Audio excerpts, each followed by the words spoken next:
solemnly swear or affirm that the testimony you shall give in this trial will be true. Yes, ma'am. Good afternoon.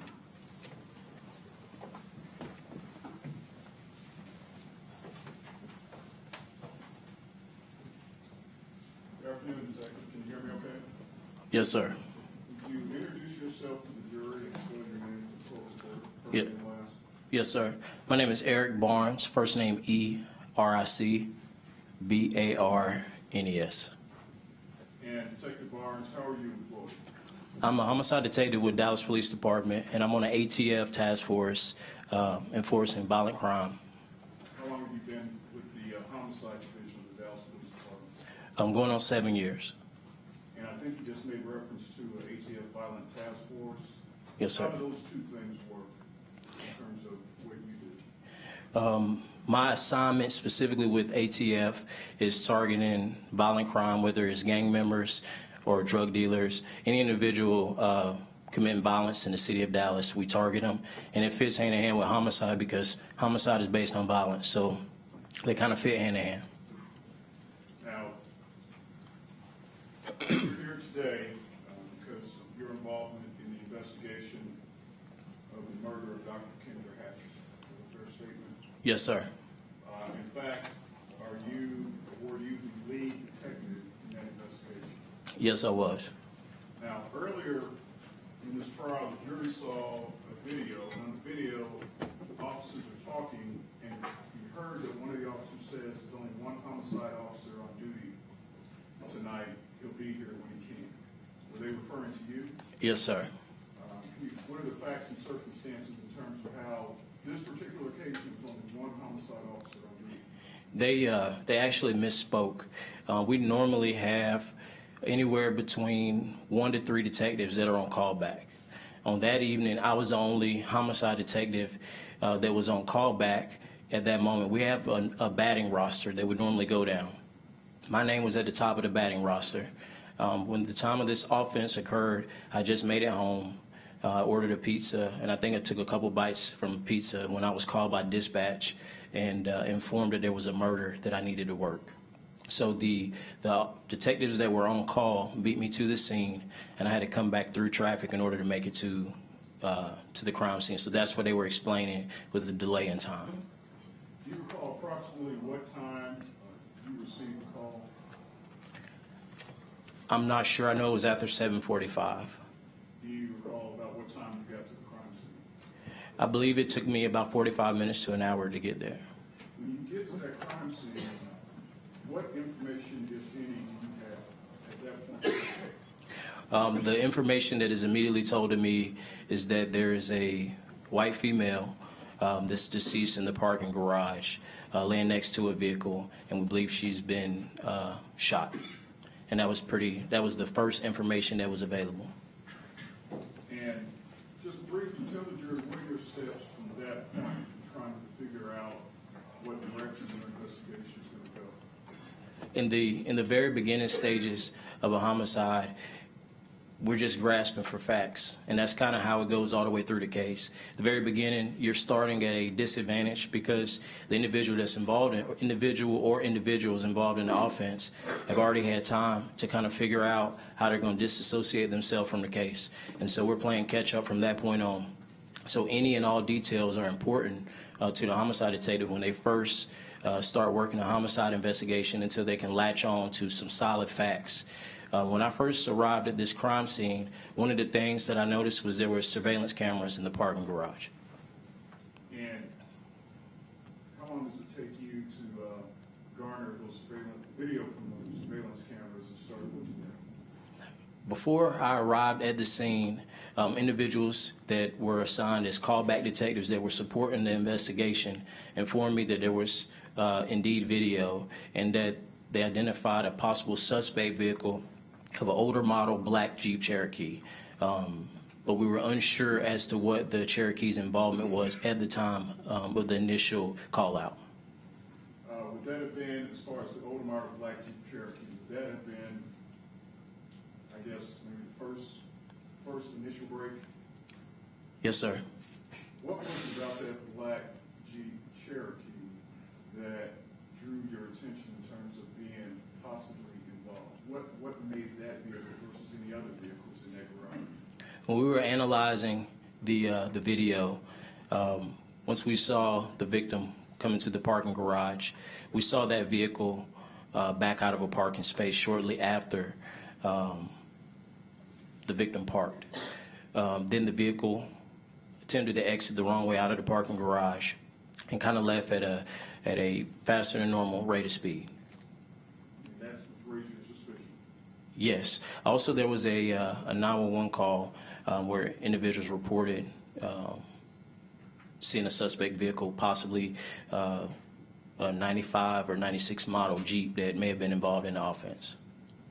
Now, based on that video, this offense took place on September the 2nd.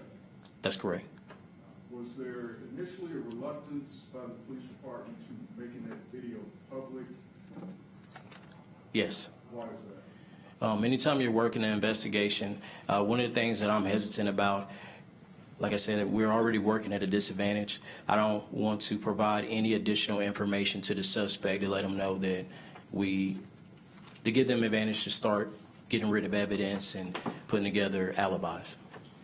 At some point in time, you realize you really don't have a lot to go on. Would that be a fair statement? Yes, sir. And did you make a decision to release the video to see if it would help generate, I guess, tips? Yes.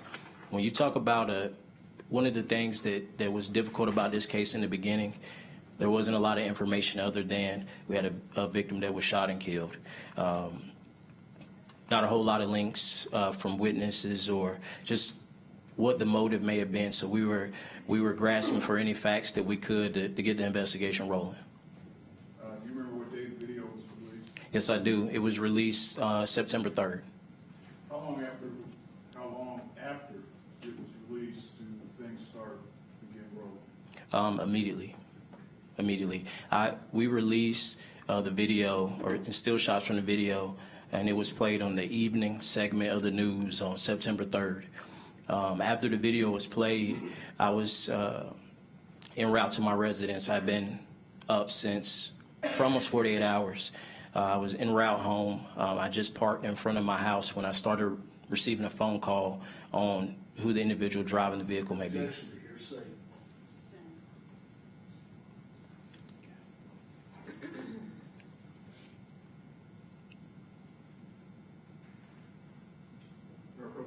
may.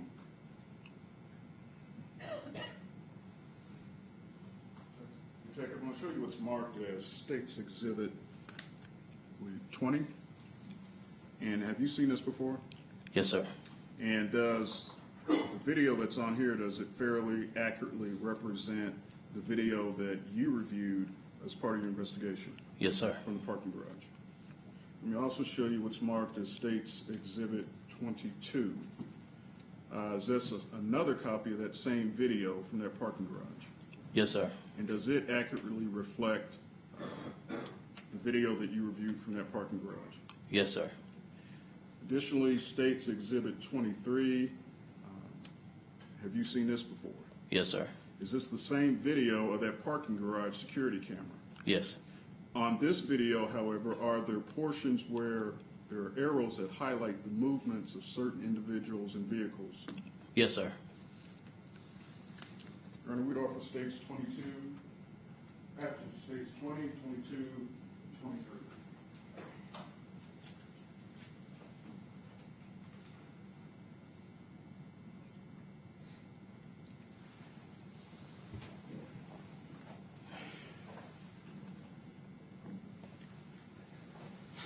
No objection. Admitted. Permission to publish? You may.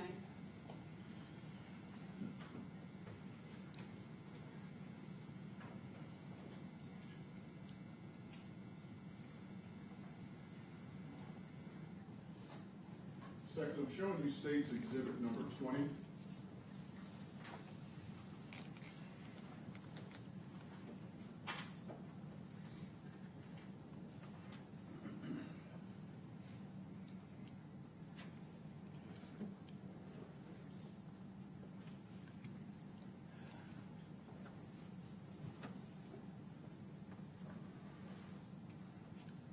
What we see right here, Detective? This is the entrance to the parking garage where Ms. Hatcher was murdered in.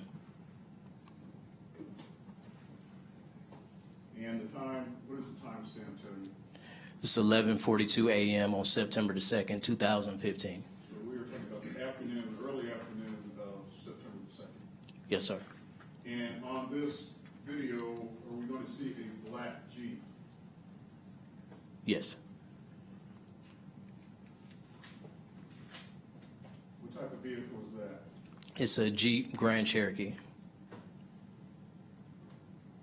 And does it look like it's looking for a place to park? Yes, it pulled into the section of the parking garage where the visitor parking is at. Now, this is at 11:43, early afternoon. What time was the offense approximately committed? Approximately 7:45. Basically 6.5 hours later. That's correct.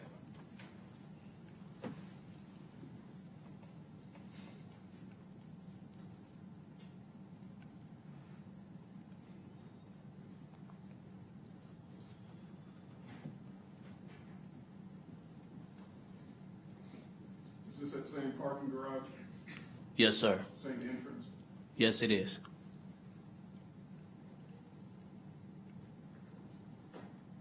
And if you look past the entrance in that parking lot, are you able to point out that black Jeep parked? Yes, sir. You'd like for me to point? Could you Yeah. circle it perhaps? Yes, sir.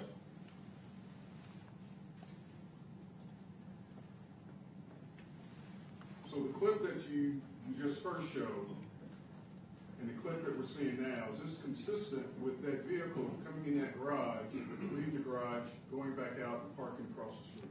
That's correct.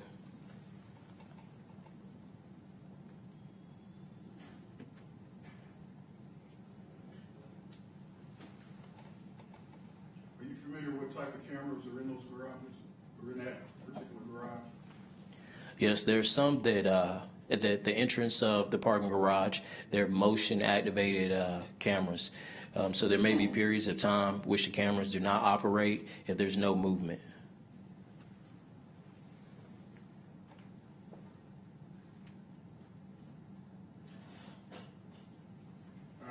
Did you have information as part of your investigation where Dr. Hatcher normally parked her vehicle? Yes, I did. And the area that we see, we saw the Jeep come in and we just seen the vehicle leave, is that consistent with the area that she normally parked her vehicle? Yes.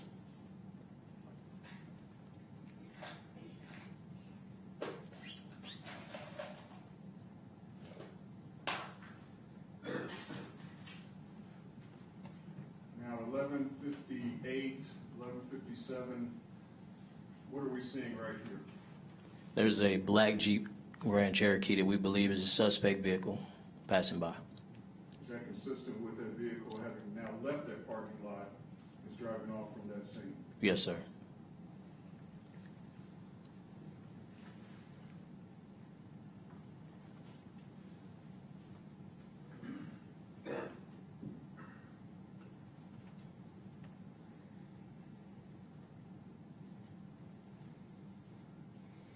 And what time are we looking at right now, Detective? It's 12:41 p.m. on September 2nd, 2015. And what do we see right here? It's the Jeep Grand Cherokee passing by the parking garage again. So now we know that that Jeep has returned to the offense location.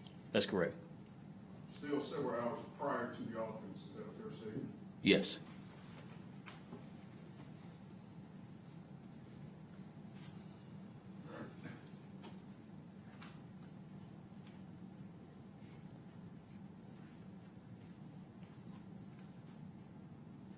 And now what time are we looking at?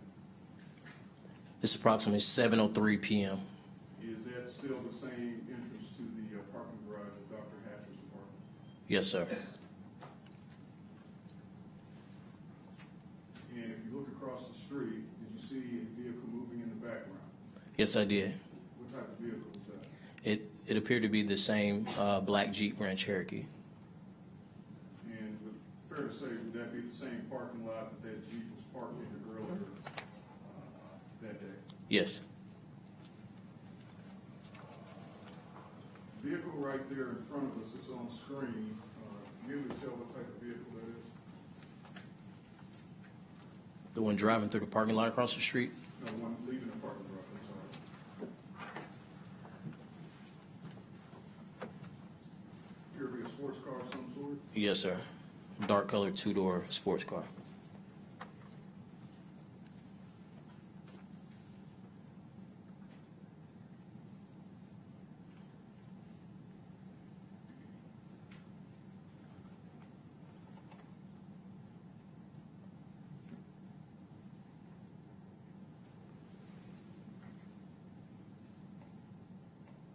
Now what time are we looking at? It appears to be 7:13 p.m. on September 2nd, 2015. And what is the jury seeing happen right now? That is the suspect vehicle entering the parking garage, driving towards the guest or visitor parking.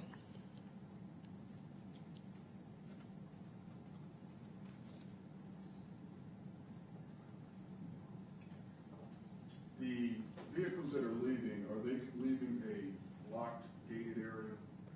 Yes, sir. And just so that the picture is painted fairly clearly, is there an area of that parking garage where it's open parking, it's free to park, it's not secured as far as access to those parking spaces? That's correct. The area to the right of the screen that you're seeing vehicles travel to, that is the visitor parking. The area that's just out of view where the white truck is headed now, that is where the resident parking is, or if you have access to the actual secure parking. Do you have to have a code or a parking pass or card of some type to get into that? Yes, you have to have access either through residents, or residents basically have to let you in, or they have access themselves, but outside public cannot enter without access. Even with that being the case, in these type of garages, are there ways for people, not supposed to have access, but are there ways for people to get into those garages? Yes, sir. Is one of those ways basically sitting and waiting for a vehicle to come through that's supposed to be there and just follow? Yes, sir. We call that tailgating. At 7:16, what are we now seeing in this footage? We see the suspect vehicle attempting to position itself in order to get through the secured area, tailgating behind these vehicles going in.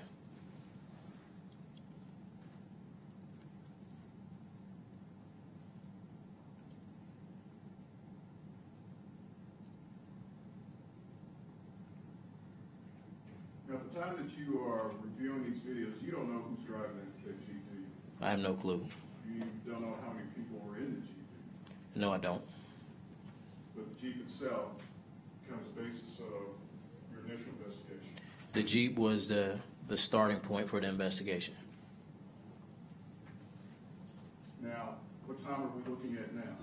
It's 7:44 p.m. on September 2nd, 2015. And what do we see? We're seeing the suspect vehicle exit the parking garage. It seems to be moving fairly fast. Yes, it is in a hurry.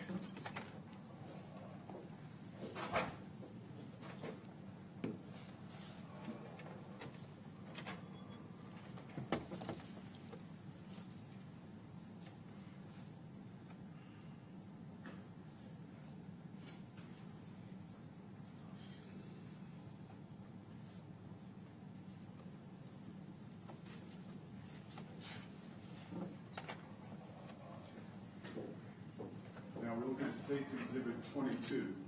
What is that wording that you see at the top of the screen? Movement. What movement are we looking at? To the right of the red car park, the black Jeep suspect vehicle is sitting, and the arrow is pointing at it. There is someone that just exited the vehicle, dark color silhouette with white shoes, walking over towards the opposite side of the garage. And if we could back that up a little bit, Detective Owana, this vehicle right here, Yes, sir. who do we believe that to be? We believe that is our victim, Kendra Hatcher. Yes. And what do we see after her vehicle passes black Jeep. What movement do we see? I believe a door is opening up on that vehicle, right underneath the arrow.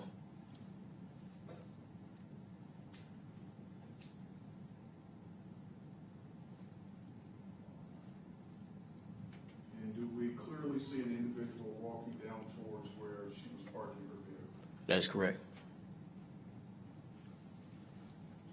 What is the jury about to see here in a couple of seconds? We're going to see the brake lights illuminate on the suspect vehicle, and we're going to see that figure walk back in a hurry towards the suspect vehicle.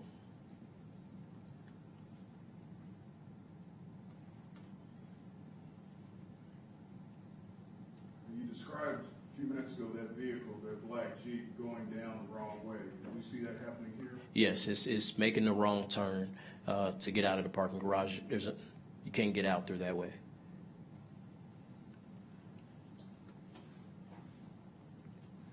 Do we eventually see that vehicle come back up this ramp? Yes, we do.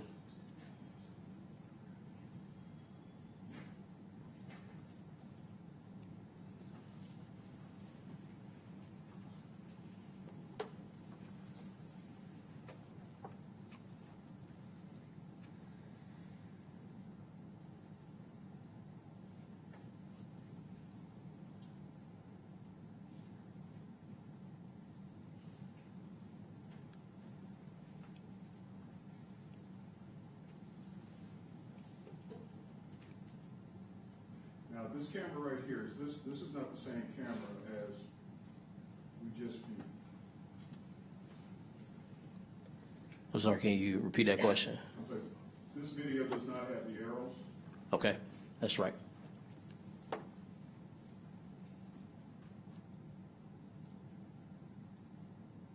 This gentleman right here, did you have opportunity to identify him and speak with him? Yes, he works for a business, and that is business parking for the company that he works for. That's not the same garage, or is that the same garage as the garage that Dr. Hatcher was parked in? No, the garage is separated by a wrought iron fence, black wrought iron fence that you can see separating the two parking garages. Is this just a separate camera video system showing us what we had previously seen in the first video? That's correct. And do we see Dr. Hatcher's vehicle again drive through that parking garage? Yes, we do. We see that individual walking. Yes.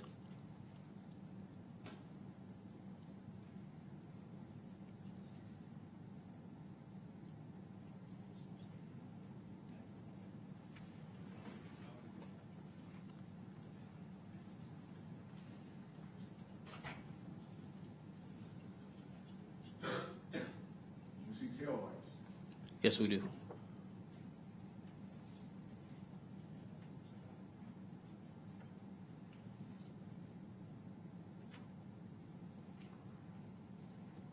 you know what type of vehicle that gentleman was getting into as far as that white vehicle that just left? Yes, sir. I think it was a Maserati. Do you remember what type of car Dr. Hatcher drove? White Toyota Camry.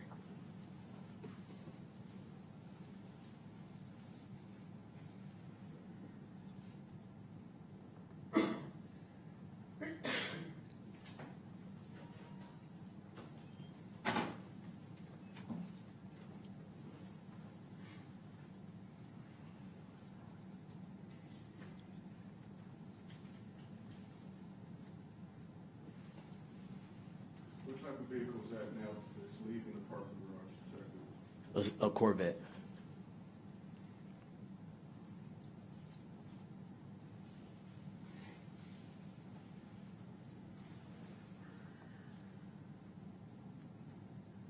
What vehicle do we now see?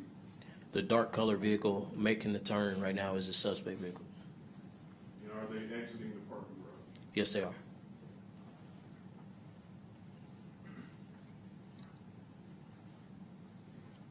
Where's the light shift? So on September the 3rd, after not having much leads on this, you release stills from these videos? Yes, we do. And what is the first big piece of information that you got as a result of those stills that were released? Objection to hearsay. It's the same. Did you receive on the 3rd, as a result of those stills, did you receive a phone call? Yes, I did. And who did you receive the phone call from? Objection to hearsay. Rather, September the 4th.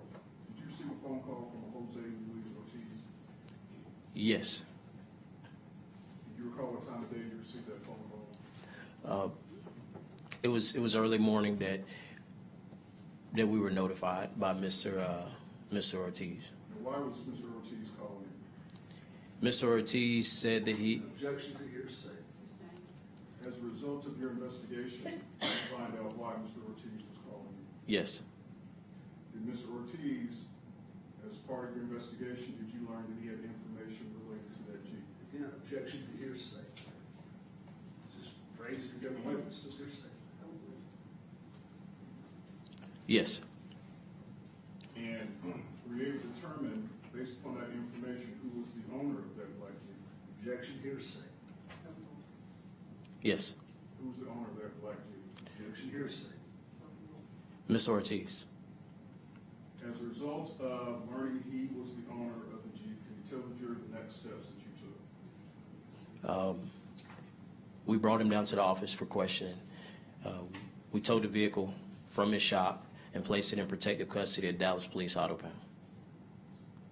And did you begin to have a conversation with Mr. Ortiz? Yes, we did. Now, did you ask him if he was the driver of the vehicle? I mean, if he was driving the vehicle at the time it's going through that parking lot? Yes, the main thing that I needed to. Objection not responsive beyond yes. It's the same. As part of your investigation, what did you do with the information you obtained from Mr. Ortiz? The most important thing was for us to figure out who it was that was in possession of his Jeep during the time of the offense. And how were you able to figure that out? Again, objection to hearsay. Mr. Ortiz informed us that his Jeep Again, was. objection to hearsay.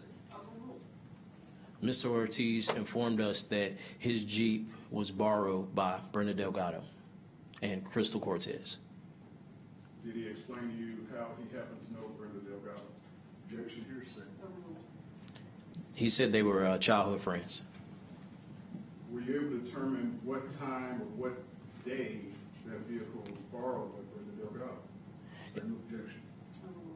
It was borrowed the day of the offense, in the morning of the offense. And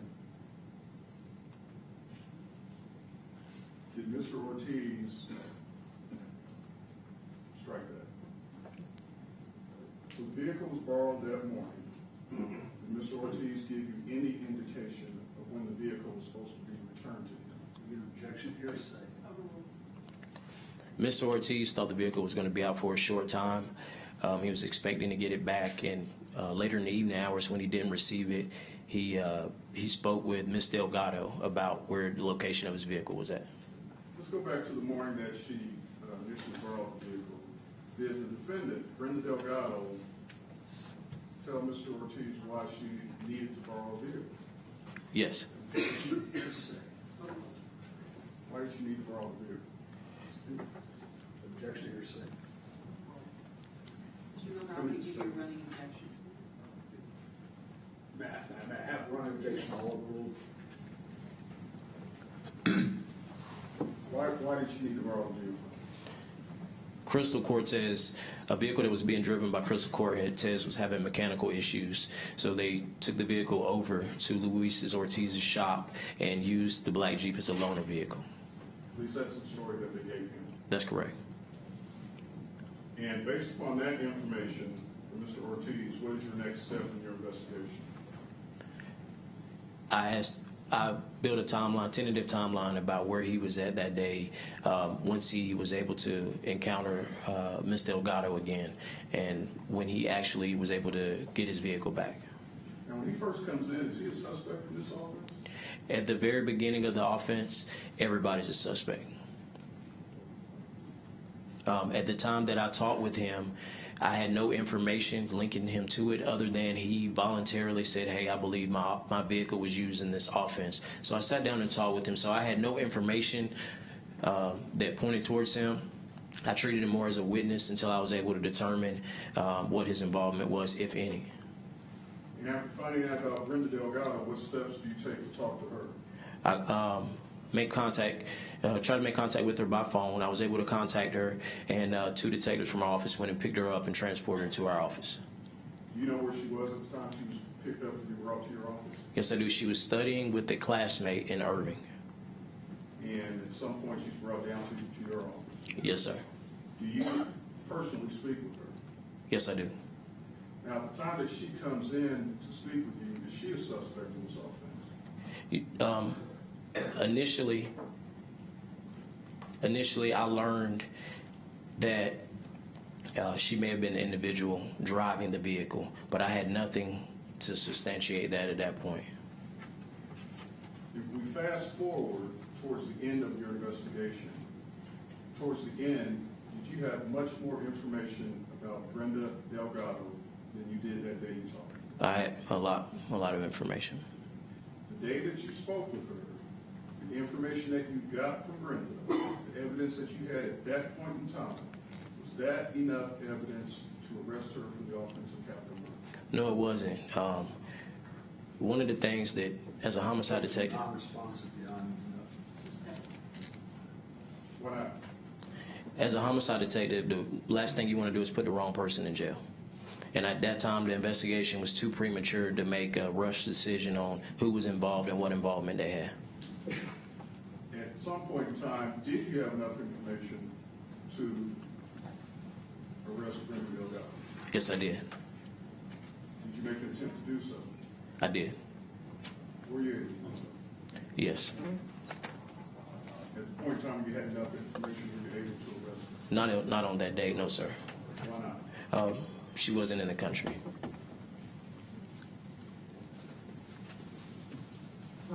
Now, the conversation that you had with Brenda Delgado, she came down voluntarily. Yes. She agreed to speak with you. Yes, she did. Did you read her rights? Yes. After reading her rights, did she, again, agree to speak with you? Yes, she did. And was that conversation recorded? Yes, it was. Go close to witness, Shawnee. You may.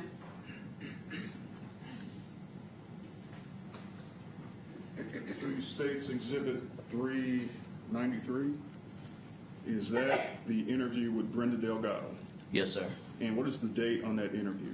September 4th, 2015. And have you've seen this before? Yes, sir. Does this accurately reflect the conversation that you had with her on September the 4th, 2015? Yes, it does. Now read off the states 393. Permission to approach.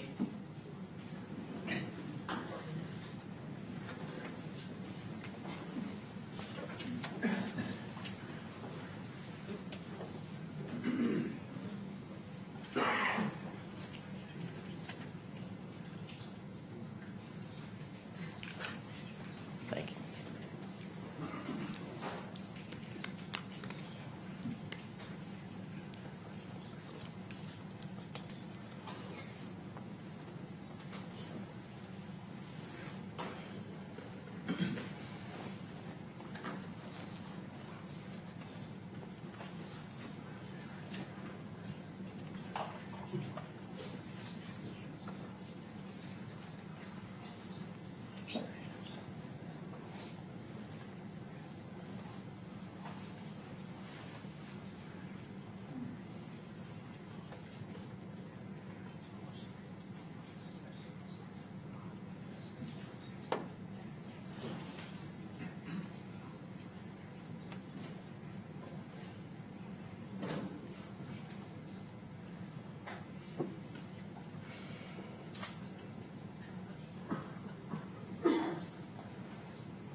Yes, Your Honor. The defendant objects on multiple points in there where there is hearsay within hearsay. Okay, overruled. Exhibit is in committee.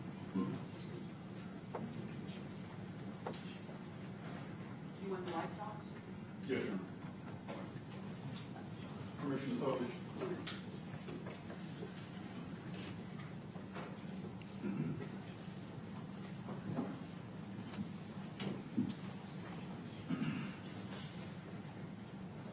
And you're going to fast forward through the next page, is that what you said? Yes.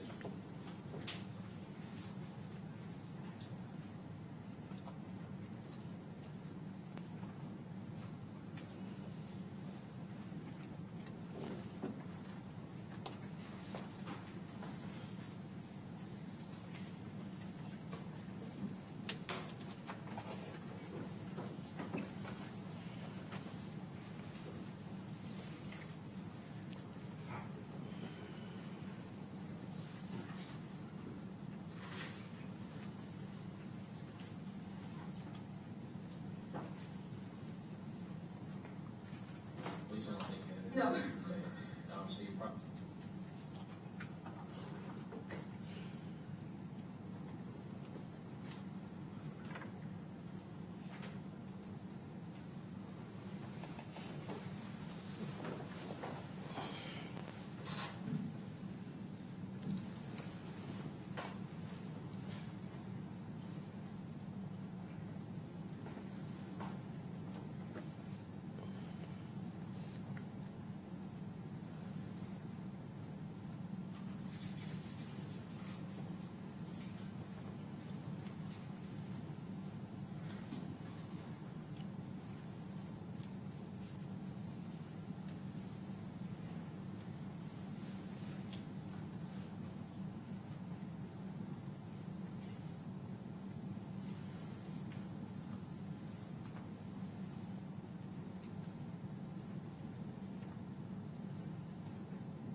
Judge, I will list you. Hold on one second. You need the lights? Yes, ma'am.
Secretary Barnes, where is this conversation taking place?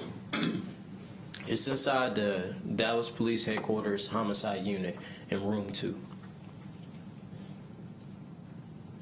Is there anyone else in the room besides you and Ms. Delgado? No, it's just us two.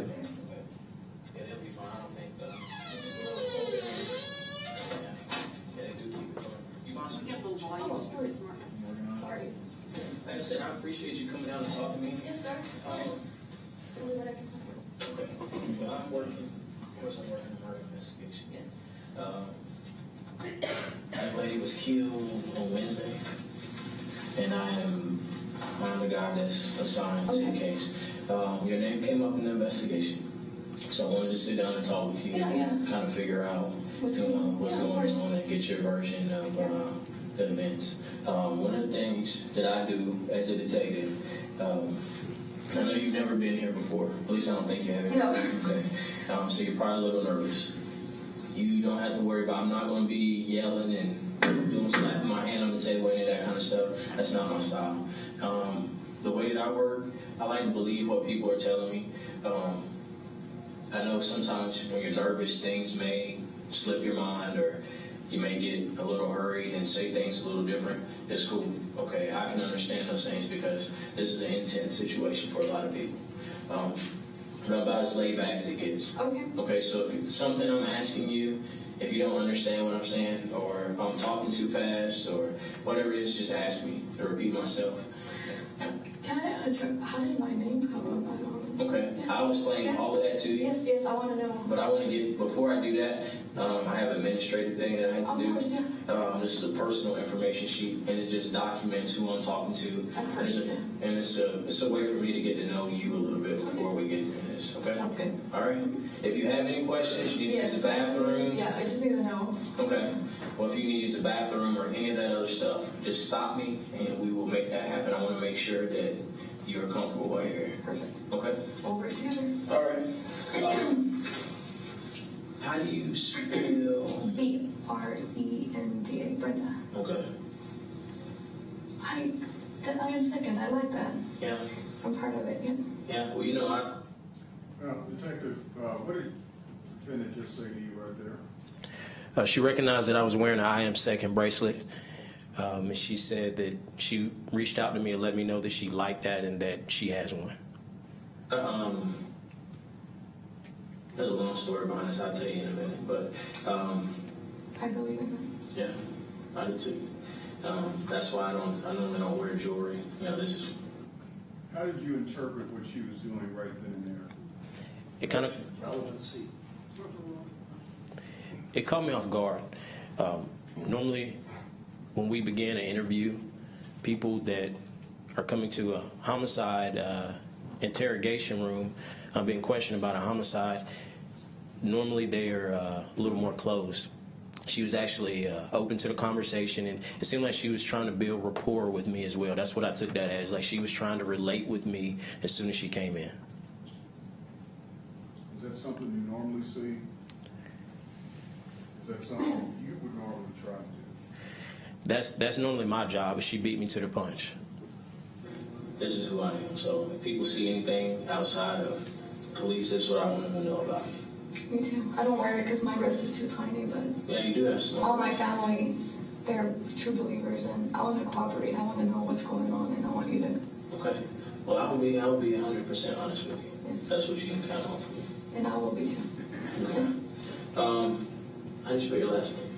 Del, D-E-L, Mm-hmm. G-A-D-O. G-A-D-O. Delgado. Okay. What's your date of birth? 06-18. 82.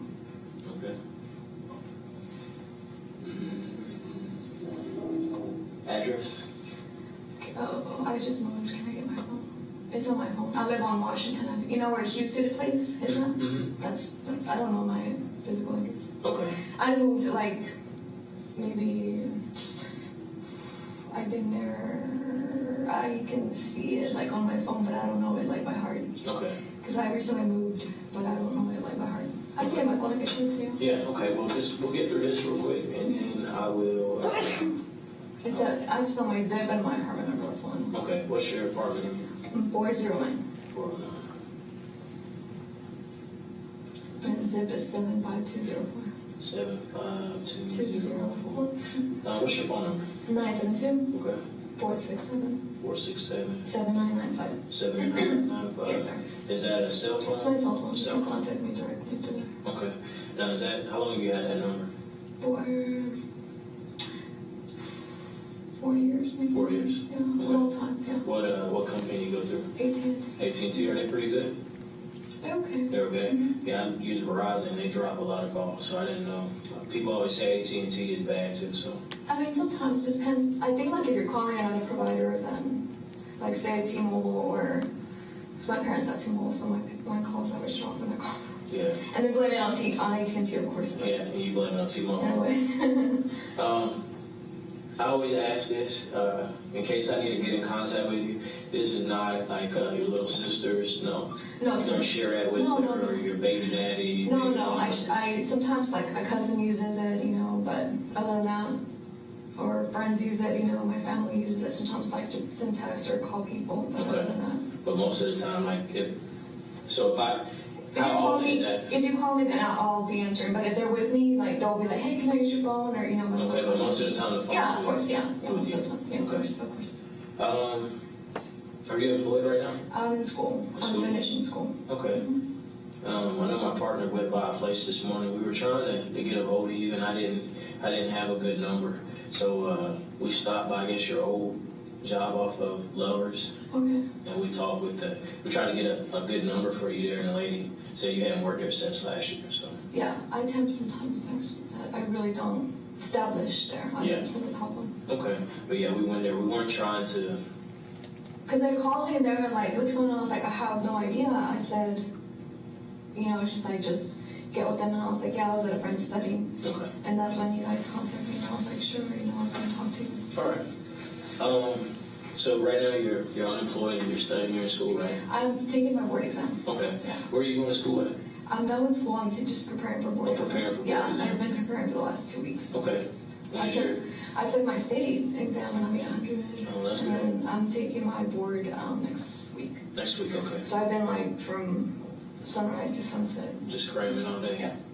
It's pretty hard, like 450 questions, and then you have like a morning and then like an afternoon. So how do you prepare for something like that? Is it something you do with like a study group? I mean, I was studying with a girl right now, and you guys, because you know, she's like, you know, let's study. So she's house sitting, and she's going to get me. So we're just studying. It's just her and I that we study. I know when I was in the academy, I had to study with somebody else. Like if I'm by myself, I'll like drift off. Exactly. Yeah. So it's better for me. So I mean, I didn't know if other people did that too. I do. Yeah. I just study with one more. If you get too many people, then it's out of hand. Yeah, it gets You out. start- Yeah, it's worthless. Yeah. Yeah. Just gotta have the right amount. Yeah, so I took my state 2 weeks ago, and then next week, hopefully, I'll take my national. So you've been studying like nonstop From sunrise to like sunset, like basically like. And when did you take your state certification? I take it September 12th. Well, which one did you have the license? When did you get your license? You get your license after you pass both. Because I had a clinical, so you bring your patient in and then you do a clinical part, and then you do a written part. So I'm taking the written part. Man, so you had pretty much no social life during this time. I don't like restless, sleepless, like stressful. So it's been Yeah. a lot on my shoulders. Yeah. Okay. Where were you born at? I was born in Mexico. Mexico. In what part? San Luis. San Luis. How long have you been in Dallas? Since I was 7. 7. Okay. Went to school here. Like, What part of Dallas? just mainly like PG area. And then now I'm on my own. So just basically my parents are from Husband. What part of the grove? Do you know where Buckner? Like the hood, like PG. Yeah, we go to I Buckner. went to I went to Skyline, so Okay. I went to the academy. Okay. Just kind of just pushed forward. I'm the first one to graduate college and have a career. So That's awesome. pretty firm parents, like very strict and Yeah. very very good family. Well, that's awesome. You have any kids? No kids? Okay. Your parents still alive? Yes. Okay. Who can we put down as emergency contact? Put down. I don't have. Like I said, I have all my contacts on my phone. Okay. Is that okay? Yeah. I'll just get a name now. I can give a name and I can get the other. My brother, Brian. Okay. Brian Delgado. Brian Delgado. With the Y, it's okay. Oh. How many siblings do you have? 5? Okay. And I'm the oldest. Okay, so. It was tough. 4 brothers, no sisters. Man. It was really tough. Wow. Yeah, I'm the oldest in my family too. You do? So I know How many? I don't have 2 brothers. Okay. Yeah, no girls. It's just all boys. All So boys. when you say I know how boys are, we got holes. I still go to my mom's house now. And there's holes in the walls, and I hear stories about pictures and stuff getting broke all the time. So. I grew up with a pretty, not even protected because I was the one protecting them since they were younger, but Okay. very close family. Okay. Well, like I said, the way that I like to do things. I always I give people the benefit of the doubt. That's my thing. Because I know that if I was in this situation, it's just stressful enough just coming to a police station. Yeah. And then you mix in the whole thing with murder investigation and those kind of things. So I don't want to create any anxiety for you, okay? So the way that I do things, if there's something that I'm saying, like I said, if you don't understand what I'm saying, slow me down, I'll repeat it. I'll do the same thing for you. I'm not going to yell and talk over you like in movies, because you're an adult, and I'm going to respect you as an adult. And so I'm never going to cut you off and talk over you. Okay. And I ask that you don't do the same. We'll have a good time. One of the things that I had to do, because this is a murder investigation, and there is administrative things, just like I have to fill this sheet out, I have to read you a Miranda warning. Have you heard that before? Yeah, of course. Okay, and so that's part of the formal process. I read that warning to you. Basically, it's just asking me for my permission to interview you about this investigation and explain to you how your name came up. Okay? So I'm going to read this to you. If there's something you don't understand about it, stop me. If I'm reading too fast, slow me down. I just want to make sure that I don't do anything to make you feel uncomfortable, okay? All right. You have the right to remain silent, not make any statement at all. Any statement you make may be used against you at your trial. Any statement you make may be used as evidence against you in court. You have the right to have a lawyer present to advise you prior to and during any questioning. If you're unable to employ a lawyer, you have the right to have a lawyer appointed to advise you prior to and during any questioning. And you have the right to terminate this interview at any time. Do you understand that? I understand. Okay. Are you going to talk about why? I do. Okay. One of the things that I wanted to talk to you about, a young lady was killed. Kendra Hatcher was killed on Wednesday, September 2nd. Okay. She was dating, I think, a guy that you used to date. The way that your name came up in the investigation was linked to the vehicle. Okay, the Jeep, black Jeep.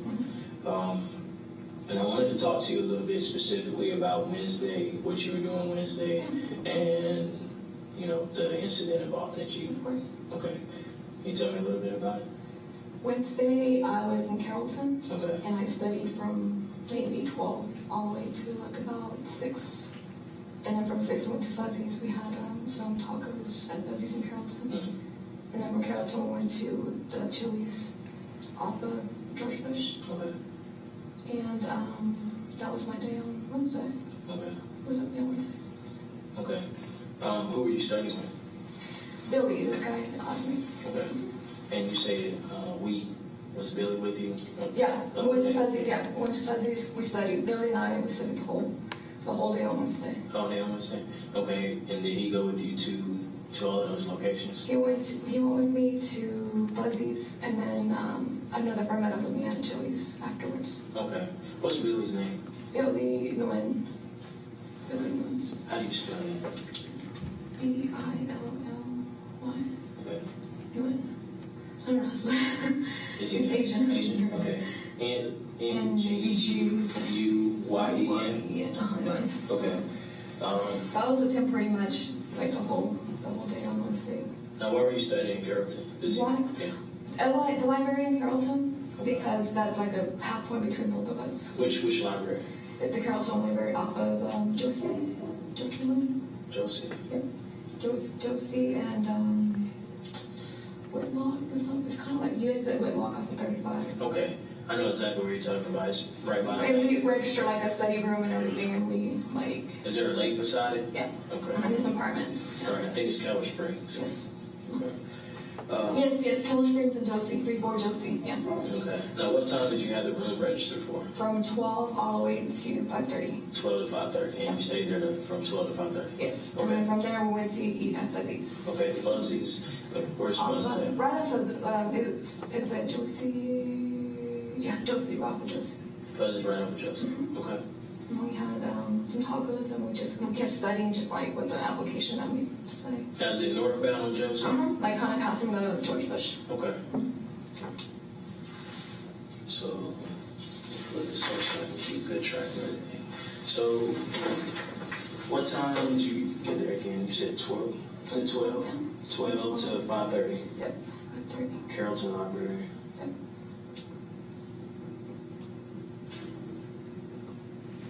Okay, and from 5:30 to... Maybe like 6:30, we went to Fuzzy's. Did he, was it one of those things, was it kind of, is this like kind of like a date thing? Is he, you guys got a, No, he was just a we're classmate, classmates, just, yeah. okay. I'm dating, but I mean, he's not someone. He's not. No, he's not my type. Okay.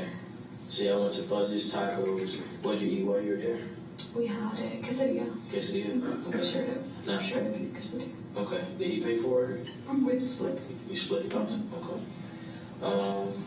And then it's from 6:30, what happened? Did he, I can't remember if you said did he go And then to I went to Chili's from You went there. to Chili's? I Okay. went to Chili's. Now, what happened? Did he go with you? He Or? went home. No, he went home. He went home? Yeah. Okay. What about before 12? What happened before 12? Before What time did you get up that day? I got up maybe about 9. 9 a.m.? Uh-huh. Okay. And where were you at that? My house. At your house off of Washington? Yes. Okay. So you got up at 9. Did you do anything before you went there, or was that the first thing that you did? Yeah, that's the first thing I did. Okay. I went straight there. How did you get it? Did somebody give you a ride? Did you ride a bus? How did you get to Carrollton? I got a ride to Carrollton. Okay. Who gave you a ride? I'm gonna ride her, my friend, Crystal. Crystal. Now, Detective, right here, you're asking her about, are you asking her about the start of her day? Yes. And are you asking her about how she got to Carrollton, I guess the library that she says she was at? Yes, it was. It stuck out to me during that point in the interview that she started her day at the Carrollton Library, and there was no segue into that. That's just where it started at. So I wanted to go back and backtrack where she actually began getting en route to the Carrollton Library. Does she specifically claim that Crystal drove her to the library? Yes. Now, at the time that you're having this interview, is there a lot of information that you don't have as far as Brenda Delgado's movements that day? Yes, the only thing I have is what she's told me at this point, and the little bit of information I received from Mr. Ortiz. Did you later find out in your investigation that Crystal did not take her to the Carrollton Library that day? Objection to hearsay. I believe that the information that was revealed to me that Crystal dropped her off at the library at the very beginning of the investigation. Is that, does she live in the area you live in? Or? She lives right off of 20, like 20, that area. 20 and 35. 20 and 35, like down here in DeSoto? Okay. Kind of, yeah. You know where you cross, it's kind of like you cross 20 and that's like the first exit, like the first streets, like that neighborhood. Okay. And so she drove there, picked you up. Is she She picked me up with the car that, her car wasn't working. And that's when she's like, hey, my car's not working. It wasn't like passing current to her car. Okay. Do you have a vehicle? I do. I have a Lexus. You have a Lexus? Okay. But it's in the shop, and that's why I didn't have it. I was still like taking care of their fixings and stuff on it, and that's why I haven't had a car. Okay. Where's your car and shop at? It's off of 35, Mm-hmm. and I think it's called Royal Lane, 35. 35 and Royal? Yeah. Okay. How long has your car been there? It's been there since Wednesday. Wait, no, I got it back. I got it back Wednesday night, and then I went back yesterday. Okay, so you, This shit was Thursday, right? yeah, so you got it Wednesday night? And then today I don't have a car, and then I went back last night. Went back Thursday? You know the name of the shop it's at? I don't. Okay. And it's a 2000. Detective, is Ms. Delgado describing her car? Yes. Is she describing her car as not working? Yes. And is she describing leaving her car at a shop off of 35? Yes, at 35 in Royal. During your investigation, did you speak with a gentleman by the name of Roberto Menendez? Yes. Did you learn that he in fact had her car? Second line of objection. Yes. And do you recall what time of day she gave Roberto Menendez her car? I know early morning they were in a BMW that was given to them by Mr. Menendez. And would that have been at this 535 location she's describing to you? That I-35 and Royal location is around the same location that Mr. Ortiz's shop is at. Mr. Menendez has a shop in Pleasant Grove. Okay. I mean, mine. Okay, 2009, 2010. Yeah. Okay. Is it in your name? Okay. What color is it? It's white. White? Okay. Okay, so 9 a.m. Now, when did you take your car to the shop? On Wednesday? Wednesday? No, I took it Thursday night. Thursday night? Thursday night, yeah. You told me right here? I mean, sorry, Tuesday night. Tuesday night. Tuesday night. Okay, Sorry, so you went Tuesday night. So then I didn't have a car that Wednesday. And Billy asked to study, and I was like, sure, if I have a ride, then I'll meet you. Okay, and so when you wanted to go study with Billy, your friend Crystal, do you have her number in your phone? Yep. Okay, I get it from you. So Crystal called you, or you called Crystal and said, hey, I need a ride to Carrollton. Crystal comes up, picks you up from My house. your house on Washington, gives you a ride to Carrollton. What part of Carrollton are you guys studying at? Right off the library, right off of I mean, but where's, so you meet him at the library? Yes. Okay, so you guys study at the library off Keller Springs, Yes. and then you go on Josie to the Fuzzy Tacos. Yes. Okay.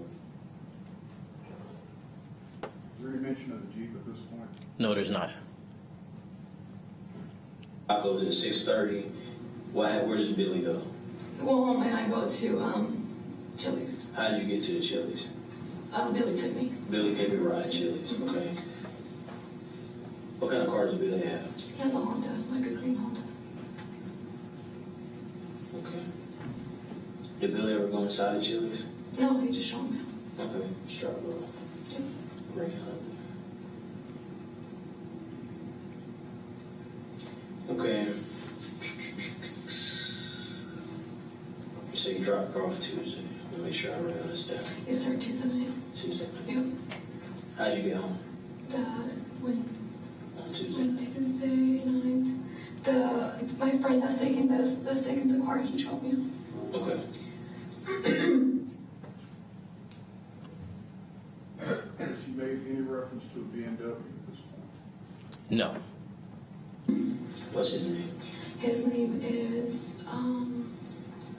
no, he picked it up at my residence. I'm sorry, he picked it up at my house. He picked your car up at your Yeah, house? he picked it up at my house. Yeah. Okay, what's his name? His name is Mendez, Robert Mendez. Robert Mendez. Robert. And he's the one working on your car? He worked on it, yeah. He worked on the car. Okay. Now, the car that she's describing at this point is being worked on, is that the Lexus? Yes. And it's being worked on off of 35? According to her, she was. During the investigation, we learned that Mr. Menendez's shop is in Pleasant Grove. But at that point, she said her car was at 35 in Royal. So, Tuesday night out of the way, you're out without a car, 9 o'clock, Crystal picks you up. You go to Carrollton Library. You study till 5:30. You and Billy. Then you and Billy go eat a quesadilla. Billy drops you off at Chili's. Who do you meet at Chili's? I meet my friend, Jose. Jose. Why'd you guys pick Chili's? I mean, Because he had to pick me up, so I don't want to pick up like a location that he didn't have to drive all the way. okay, so he was giving you a ride. Yeah, Back exactly, to yeah.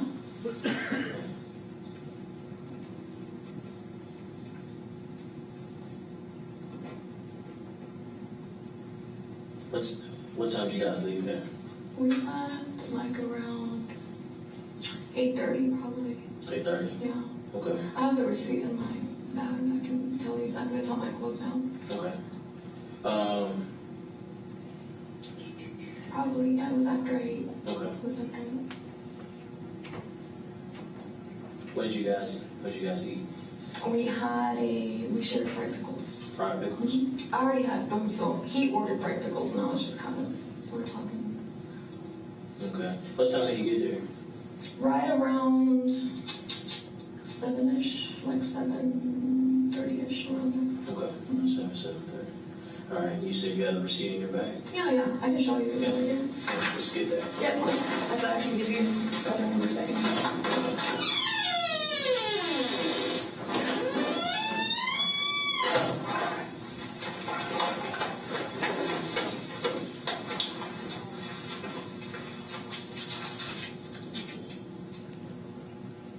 We closed out at 8. Actually, we're later.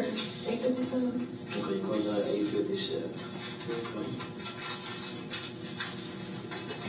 Do you mind if I hang up? Now, at this point, Detective, are you looking at a receipt from Chili's? Yes, I am. What was it about that receipt from Chili's that kind of drew some suspicion from you, if any? When I was interrogating her, she mentioned the receipt from Chili's. It was kind of quick that she had a receipt. That information came out before anything else. In the moments prior during the interview, she was having a hard time remembering how she got from place to place, where her day started, what time it started, who she got a car from. But she was very confident that she had a receipt in her possession from Chili's, and that stood out to me. What about the condition of the receipt? The receipt that she handed to me was very close to being pristine condition. There was very little, if any, creases in this receipt, and it was at the top of her wallet, so that did stick out. Go ahead. No, yeah, keep it. I'll leave it. Yeah, I don't know if Ange was that late, but it was, I can't just say it. Okay. And that's when I was in Ricardo. Let me see if I have the fuzzies. What did you have on that day? What did I have on? I had another spandex, kind of like this. Mm-hmm. Black spandex? Yeah, same shoes. Someone had, I don't remember. Our waitress is on there. She was, because my phone died, so I was trying to go without a phone, and she kind of helped me to get charged. Monica, maybe? Yeah. Now, in this part of your conversation, is she describing an encounter with a waitress at Chili's? Yes, she is. What about that encounter struck a nerve with you? Well, I didn't ask her about the waitress. I did ask her about what she was wearing that day. She couldn't remember what kind of top she had on, but she did remember that her phone died and that she asked the waitress for a phone charger. And that just seemed like an odd combination of things when asked about a shirt and clothing that you were wearing. What I was looking to do is try to identify her on any kind of surveillance video that we may have obtained from the Chili's to determine who she's eating with or if she was even there. What about the fact that she knew the name of the waitress, but she didn't know what she had on her? That was very strange. Yeah, Monica helped me charge because my phone had died. What did you have on? Do you remember what kind of top you had on? I think it was like a Under Armour top. It wasn't Under Armour top, I don't remember the color. Okay. But, let's see. It was like maybe green or blue. But I had spandex on and the same shoes, like just sports like that, yeah, just comfy to study, you know. Anything else? I don't remember if I had. I did, I think I was wearing So, like, if I don't do my hair, then I put my hair back. Okay. But she was really sweet. Like, she helped me, like, try to, like, hey, my phone, can you help me? Okay.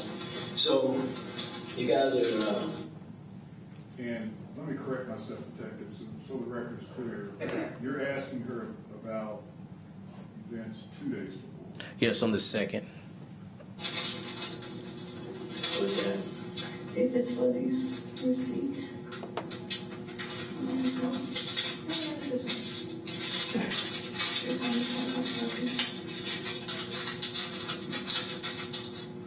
Papa's.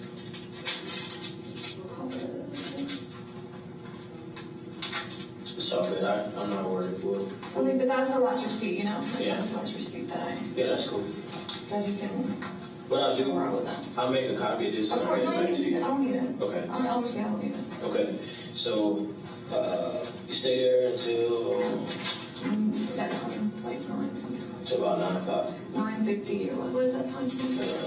We left right after. 8:57. Yep, we left back on the close time. 8:54. Sorry. Yes, sir. So you left right there. So roughly 9 o'clock. Where'd you go then? I went home. You went home. Okay. Straight to your house. Nowhere else. No, it's Okay. She's claiming that she went straight to her house, Yes, she did. That's what she said. and later on in your investigation, you So- discovered information, found out that was not true. That was a bold-faced lie. Yeah. Okay. Where do you drop you off On my 20, the Washington Avenue. at? Okay. Did you go in the parking garage or how'd you get to where you? Yeah, I have my card in. You got a key? Yeah, I have the key thing. Mm-hmm. Okay. Because sometimes, like, if people come in, you buzz them in. But, like, that's if I don't have a card or someone's visiting. Okay. So basically, you guys drove straight from the Chili's to your apartment on Washington. What did you guys use? Which route did you guys go? Which route? We took George Bush all the way down to 35 to George Bush 35 all the way to he exited. Is it Dallas 35? Yeah, 35 going south. Okay. 635. George Bush to 35. George Bush at 35. How'd you guys get over? Because you live on 75. How'd you guys? And then you just kind of go off of like the 45. Okay, so you went all the way around and called. Yeah. And then just 35, and then the first exit Lemon. Okay. Lemon, like literally, like it's Lemon, but then it's like that side street and it's Washington. Okay.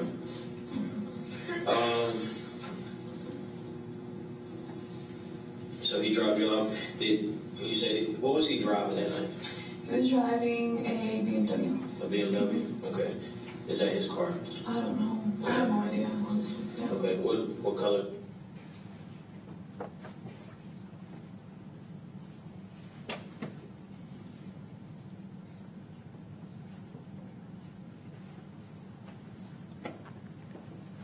Okay.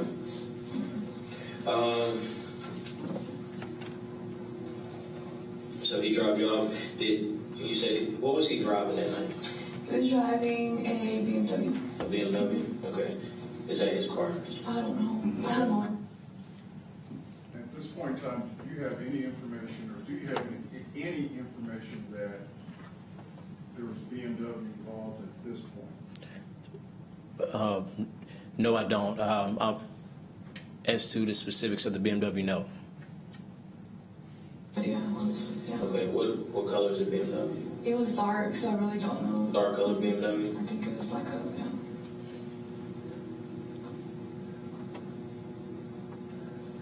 Okay. And you went in the parking garage and dropped. How did you? Hold on.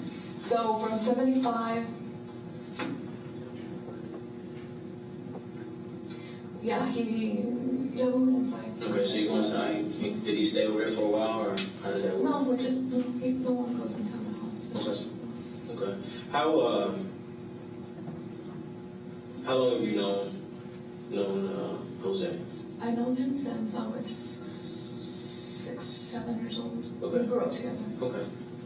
So he's from Pleasant Grove too? Yeah, we went to school together, and his sister and I were friends, so we're basically family. Okay. Yeah. So that happens. When did you learn about Kendra?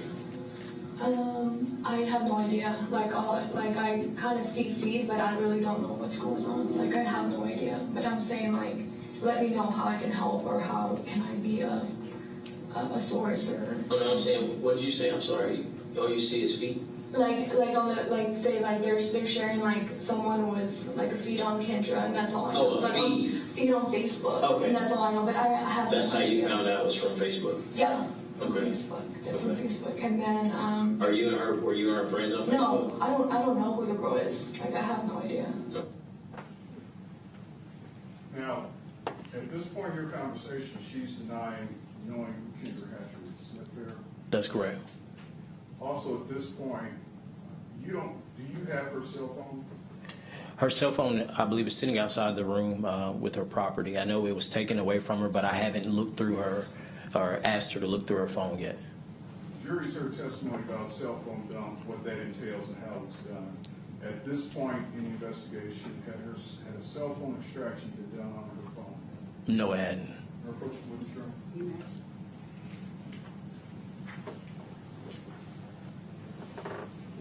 Sure, it's marked as State's Exhibit 80. Do you recognize that? Yes, I do. And what's on State's Exhibit 80? It's a picture of Mr. Paniagua and Dr. Kendra Hatcher. And where was this picture found? It was found during a extraction from Brenda's cell phone.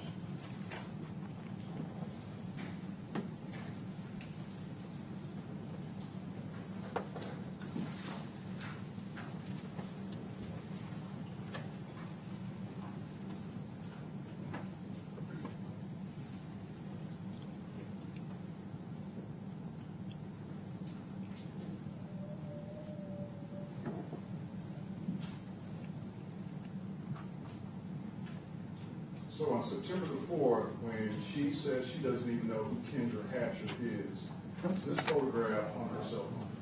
Yes, That cell phone you just described as being outside the room. that's correct.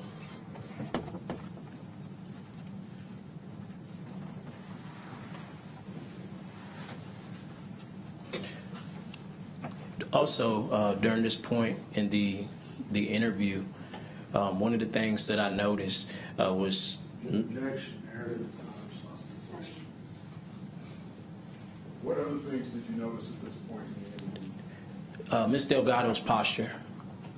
She was wearing a low-cut shirt, V-neck shirt, and once I started asking questions that she was having a difficulty answering, I noticed she kept leaning forward, almost as pushing her breast up. And I don't know if it was some form of distraction, but she was posturing, I felt, to kind of get me off guard or distract the interrogation.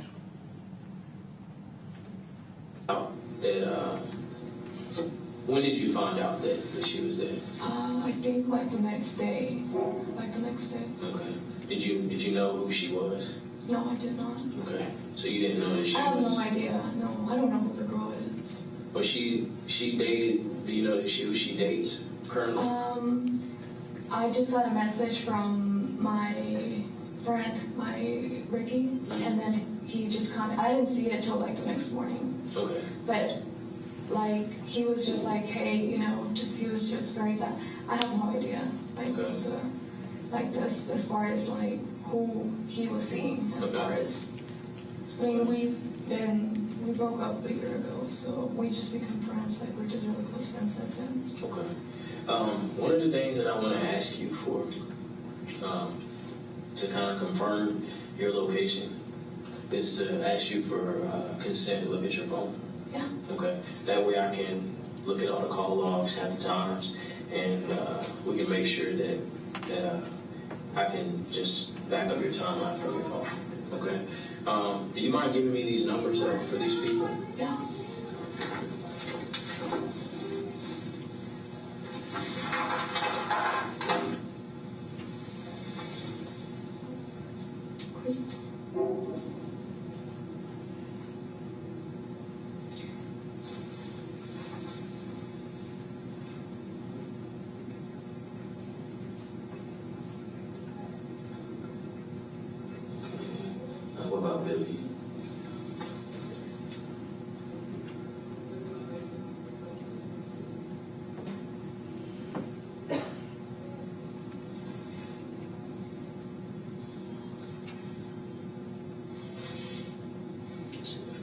That's when on Wednesday, that's when he was calling at 11.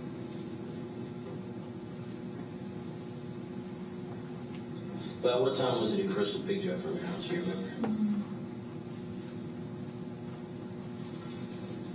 Wednesday, she picked me up and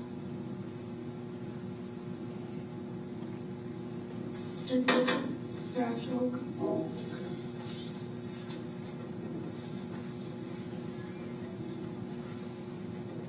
Okay, and what about Jose? His number? Mm-hmm.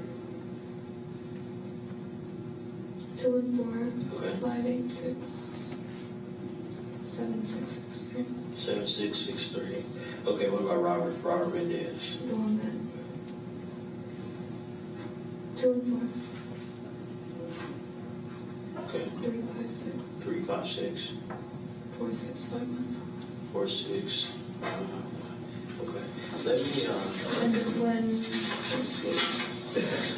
He dropped off the car on Tuesday. And this, he picked up the car. He picked it at 10. okay. Let me grab. Sure.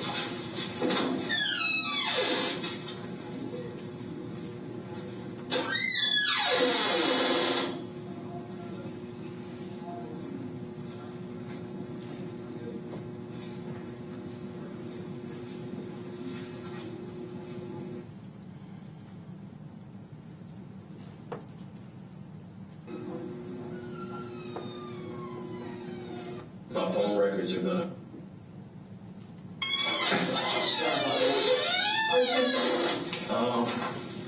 This right here is a consent form. This is basically saying, you can read it if you want to, but a quick breakdown is, hey, Detective Barnes, I'm cooperating with your investigation. This is where I said I was at. My phone records are going to prove that. All I'm asking you to do is for consent to look at your look at your phone. Yeah, of course. And, Well, you can look at it now. okay, but I have to have. That consent. Yeah, I have to have this signed. Of course.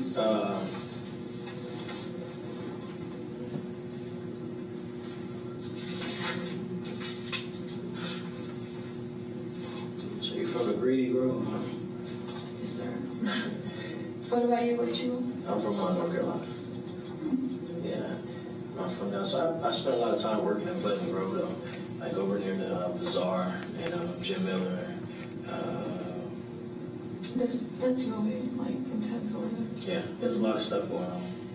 Very. That's why I got an education. I was like, I'm leaving the hood. Yeah, and, it's rare. It's good that you've had enough insight and determination to get away from that. Because a lot of people try, but they don't. It's hard to get away. It's hard. I mean, it's hard even to avoid during high school. Like you have temptations, and Yeah. my dad was just really hard. Yeah. A. Still is so. Yeah. Today is today's date. Yeah. 24th. Today's like I'm sorry. 4th. What time is it? 3:43. 3:43. Do you have a passcode on your phone? Yep. Okay. What's it? Just mine. Okay. Do you need it? Yeah, that's what I'm asking you for consent for. If you, Yeah. Okay. Right here. You can just do it's really easy. I'm gonna have But the only reason I'm asking for your PIN number in case the phone locks up. Oh, okay. So you're gonna take the phone? Yes. Okay. You get it back. I'm gonna take it, look at your timeline, and then bring your phone back to you. Okay. That sounds good. Where is it? Yeah, sure. What kind of phone is that? It's iPhone? Is it 6? I got a 5. I've been hearing a lot of people say they don't like a 6. They don't? Yeah. Do you like it? I like it. Okay. All right, make sure I got iPhone 6. Okay. Give me a second. I will be right back.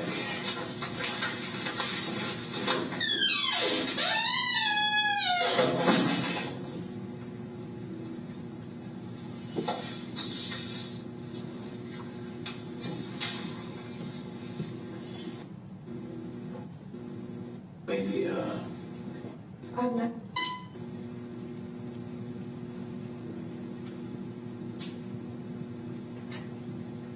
I'll show you this is a picture of that lady back here. Never seen her before. I've never seen her. Okay. You know, she's a Detective, have you now shown her a photograph of Dr. Kendra Hatcher? Yes, sir. And is it a photograph that was listed or is it posted on the board Yes, sir, that's it. to her? And does she make the statement, I've never seen this person before? That's exactly what she said. she was a dentist. I didn't know. I don't know if maybe. I wonder, does Ricky just like? Does he? You know, he likes people in the dental industry, I guess. You know what? Like, he told me maybe like in May or something that he was just like, you know, we just like we're real good friends, but I didn't know. I don't have like no idea who she is, who she's dating, the name. Like, I have no idea. He just kind of said, hey, like I'm seeing someone. Okay. That's it. But he never gives. He's very discreet. He never gives any information. Yeah. Ever. Even like about me or the ex-wife. He was married, you know. So. I didn't know that. He was married, so then right after he got divorced, like we met, and that's when. But he never like said anything like wrong. I wish he did. Like, very respectful guy. So never like. I mean, you don't want to talk to your ex-girlfriend about a new girlfriend, Yeah, and even though we're friends. And I'm like, you know, I'm here for you. Like anything that he needs. So, how long did you guys date? Like 2 years and a half, I think. Wow. 2 years and a half, like very long time. Okay. Was it? I don't know. Obviously, by being 2.5 years, you guys were pretty serious then. Somewhat. Yeah. I mean, yes and no. He was just getting out of this divorce, so I knew that he wasn't very like stable as far as like. Ready to settle back. Yeah. Yeah. So I think, I mean, I was busy with school too. I think so. We were both at the same. Like, just busy with school. He was busy with school. So it worked out. Yeah. Where did you guys? How did it work? I mean, did you guys live in the same area? Did you guys live together? How did that? We did live together. Y'all lived together? We lived together. Okay. We moved in together shortly after we met.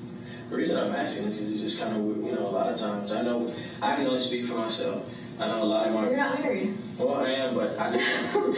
You don't Yeah, I do so much stuff that I don't... Or you're... Yeah. I know in the past, most of the girls that I've dated, it's been very hard to maintain any kind of friendship with those girls. And I know some of them, I would hope that some of them, at least one or two, will say some nice things about me, but I don't know if all of them would. And so when I heard you say that, you know, he's a good guy and that, you know, you guys must have ended on pretty good terms. I mean, nothing happened, honestly. Like, what really, like, nothing. He was never, like, a liar, a cheater. We both respected each other. Like, so we ended up, like, in really good terms. Like, you know, we stayed good friends. He doesn't have family here, so his family was just, like, myself and his coworkers or something like that, and whatever he needed.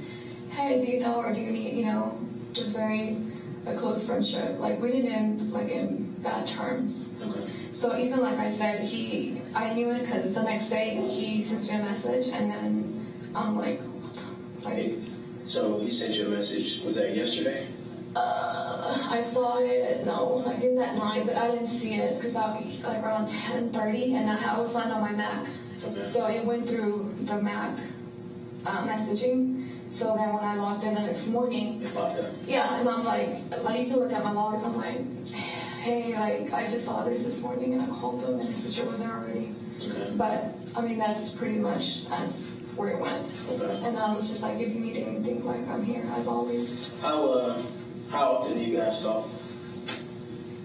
Maybe, like, good morning, like, maybe once a week or twice, or, like, just kind of, how are you? Kind of casual. Of course, like, how's your exam? You know, I passed, like, just... But you guys kind of like, more like friends, like you guys, Oh, of course. you guys keep up with each other, like if something like, like if he's going through something like study, like you're studying, like he may call you and say good luck today or Yeah. something. Okay. And the next, like the last exam, it was just congratulations, But that's it. Very just how you doing, how he's doing. He never spoke about what he's doing, Okay. his personal, with anybody else. Like I said, he's very discreet. Okay. Very discreet, even to his mom. Where his dad, like he just has that personality that he keeps everything to himself. So I'm never like, as far as who he's seen, who he's going out with. You never got involved? No, never. And I don't, as long as he's happy, Yeah. He's a great guy. Detective, you just asked her some questions about Ricky. Yes, sir. And her relationship with Ricky. That's correct. Did she respond by telling that she never talks about his dating relationships, things of that nature? Objection, the evidence, the exhibit speaks for itself. Suspend. Reference for insurance. You may.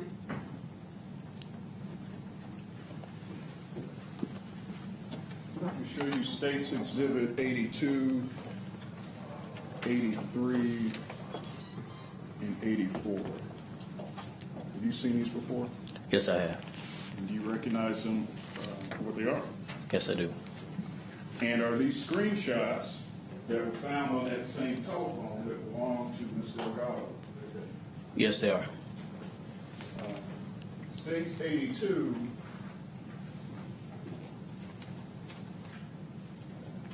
is that a screenshot of a text conversation? Yes. And is there a name, or do we make out the name that's on there? Yes, I am. And what name is that? Merland.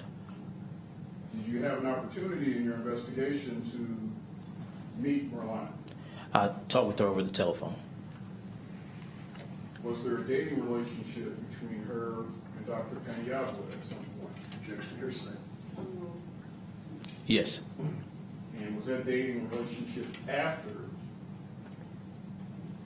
Dr. Paniagua and the defendant were no longer dating? With that second line of objection, Your Honor. Yes, sir.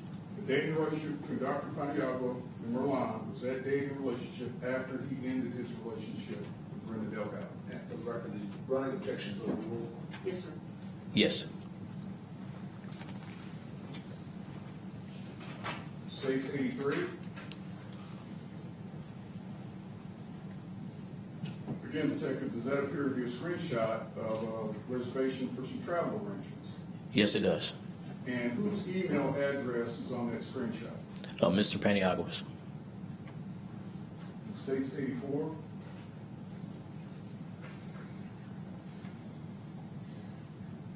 Is that a screenshot of a receipt for a trip? Yes, it is. So when the defendant makes a statement that she didn't keep up with his dating relationship, do we find that to be an untrue statement? I do now.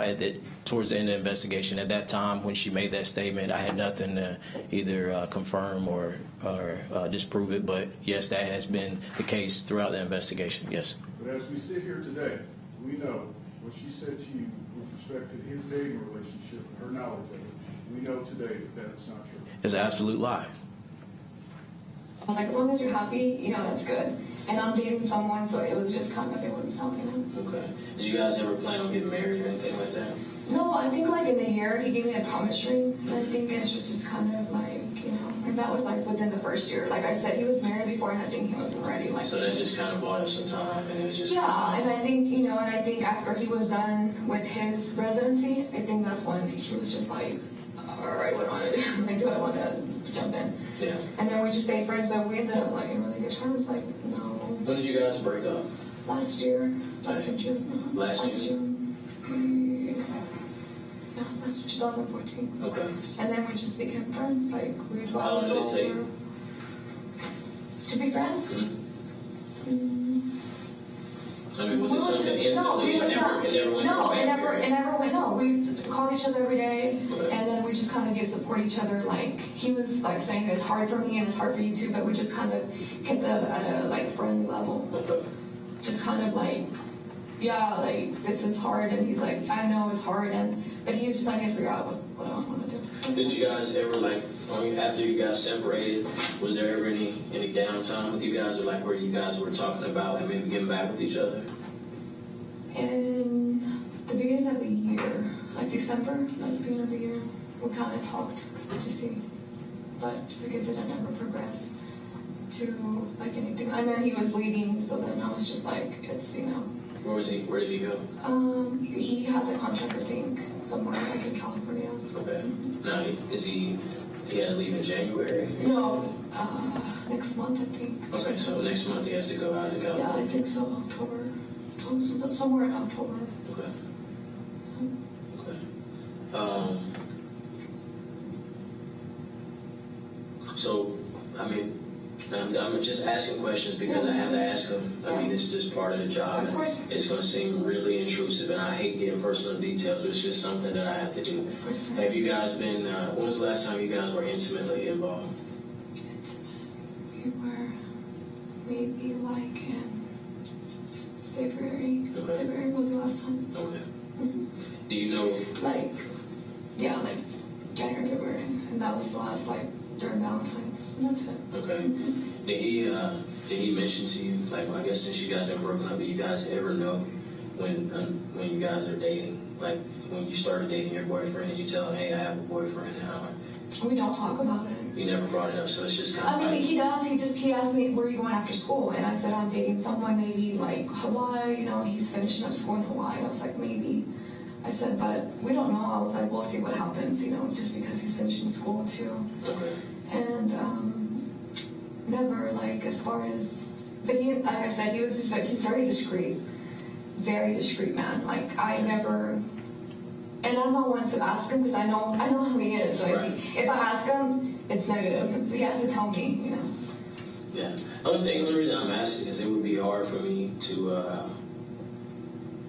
I know that I would, even on the girlfriend side, if I had a girlfriend and a female calls me, I would have to give an explanation of, you know, who is this female that I'm talking to. You know, most girlfriends are going to expect that. I'm sure that when he was your boyfriend, if you saw a girl's number pop up in his phone, you I'm would... not jealous. I trust him like 100%, and he would do the same. Like, there's nothing. We could leave our phones there, and we would never. I went through a very hard, like, relationship when I was 18, and he was, like, really, really abusive, and I just kind of learned young not to be, you know, jealous. Yeah. And, like, got into my head, like, pretty well, so I think I learned pretty young, like, that jealous stuff is not good, you know? Like, I almost got killed, like, he, like, ran over me, like, so much, you know, that I think that I learned really young, and I was 18, and I'm glad I learned young, because after learning, I'm like, it made me strong, you know? I won't take any abuse. He was so abusive towards me. I'm sorry to hear that. Like, we went to court, you know, and we were restraining orders. And so for the next, I don't have history of dating a lot just because of the same. And I, like, as a young child, like, abused, you know, like, sexually abused. So I'm just really close as far as who I let in, you know. Okay. So it's just, that's the thing, that we just trusted each other. Like, we don't have anything to hide, and he never disrespected me, like, in any type of way. It's vice versa. We just trusted each other. Like, it wasn't anything, like, crazy. I realized there was something that I wanted to show you, and I don't have it. Give me about 30 seconds, and I'll be right back. Do you need a tissue? No. Okay.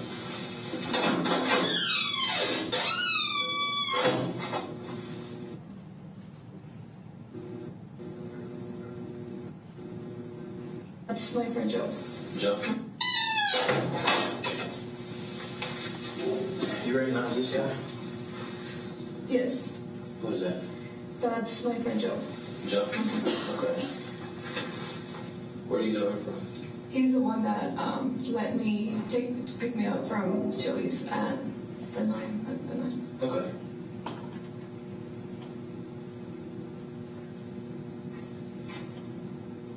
Do you recognize his vehicle? That vehicle, I think that's his vehicle. Okay. showing her a couple of items. What are those?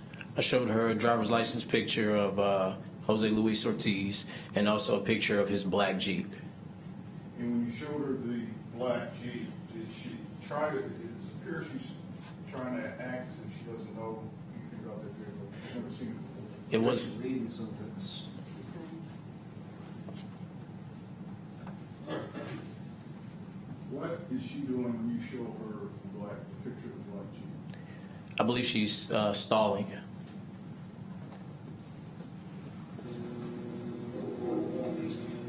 I talked to him earlier today, and I asked him to call you. I was in the room when he called you to get you that, to see if you would come down here. One of the things that he told me was that that you dropped your car off at his shop. Last night or when? No, he said this week on Wednesday, specifically Wednesday. Did I drop my car? No, it wasn't at his shop. He said that, this is what he said. He said that you dropped your car off at his shop and that you borrowed a vehicle of his. No, it wasn't me. It was Crystal, the girl that took me. Okay. Because I didn't have a car. So did Crystal borrow a vehicle? Yes. Crystal. Now, is this the first occasion, first time you're interviewed that you confronted her about the black Jeep? Yes, it is. And she's still denying being involved with the black Jeep. Crystal did it. You take me to the library. Okay, so where did Crystal? Because I didn't have a car. So did Crystal borrow a vehicle? Yes. Crystal borrowed her vehicle to take me to the library. Okay, so where did Crystal borrow one of his cars? Yes. What kind of car did she borrow? It was that car. Crystal borrowed his that Jeep. car. Okay. Where did she? How did she borrow the Jeep? When did she get it? She got it maybe like around 10:30. Okay. So how did you guys get to his shop? Crystal had her car that was not working. So that's when she had to get another car. So how did she pick you up then? Crystal picked me up in her car, and it was not, the power wasn't going through the battery, and that's why she's like, hey, I need to get another car. Okay, so she picked you up, brought you to his shop, and she got, because he said he gave you the vehicle and that you dropped your car off. That he gave me the vehicle? Yeah, that you borrowed his Jeep. Crystal borrowed the car. Crystal? Yeah. Crystal borrowed the car? Yeah. At this point in your interview, detective, she's blaming Crystal as far as borrowing the Jeep. Is that correct? That's correct. Are we about to see a pattern where every time she's confronted with a hard fact, she blames it on Crystal? Judge, you're leading as witness. Sustained. Does Crystal come up a lot? Very frequently. I didn't have a car that day. Or did she borrow a car or a Jeep? That car, I think, yeah. That car. That Jeep that you still show in the picture. Okay, so Crystal borrowed that Jeep. It's a black Jeep, right? Mm-hmm. Okay. Does he know Crystal? Yeah, I mean, he met her that day. Okay. I think he's met her before. What kind of car did she drop off with him? The BMW. The BMW. So she has a BMW. No, she didn't. She doesn't have a BMW. She borrowed another car to get to whatever she needed to get. And the BMW was, I think, overheating. Okay, so And that's when she borrowed that car. I'm a little confused. You gotta take it easy. I've been up late last night. Mm-hmm. So she borrowed somebody's BMW. Uh-huh. And that car was overheating. okay, so the BMW's overheating. Uh-huh. And So- then she goes to... At this point in the interview, detective, she is claiming that Crystal borrowed a BMW. That's correct. During your investigation, did you find out who actually borrowed the BMW? Yes, I did. Who was that? Again, second round of objection. Matt, just add to all of this. Yes, sir. Thank you. Uh, And it is for the record overruled. Yes, sir. And as well, I'd also like to object on improper bolster. what's the question again, Mr. Brooks? Did you find out in your investigation who actually borrowed the BMW? Yes. Who was that? Brenda Delgado. pick up that car.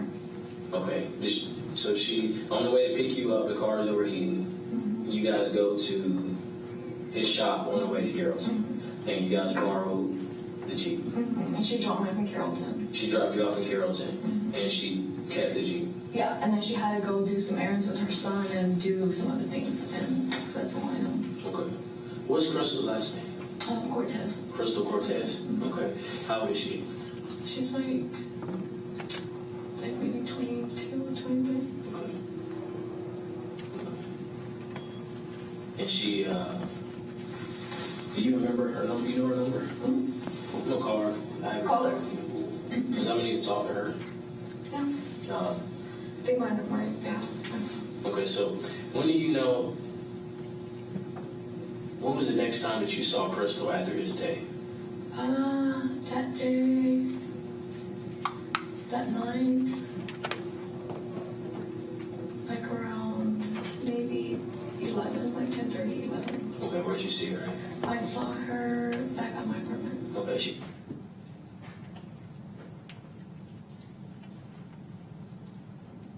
The comment that she made right there about where they saw each other, that turned out to be a true statement.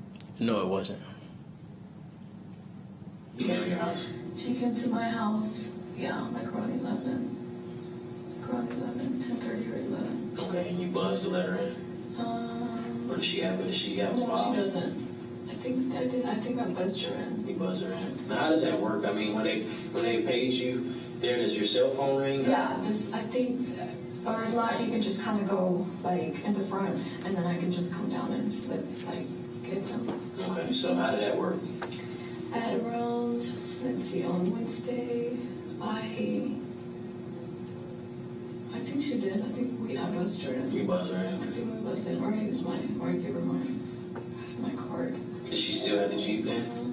No. She did?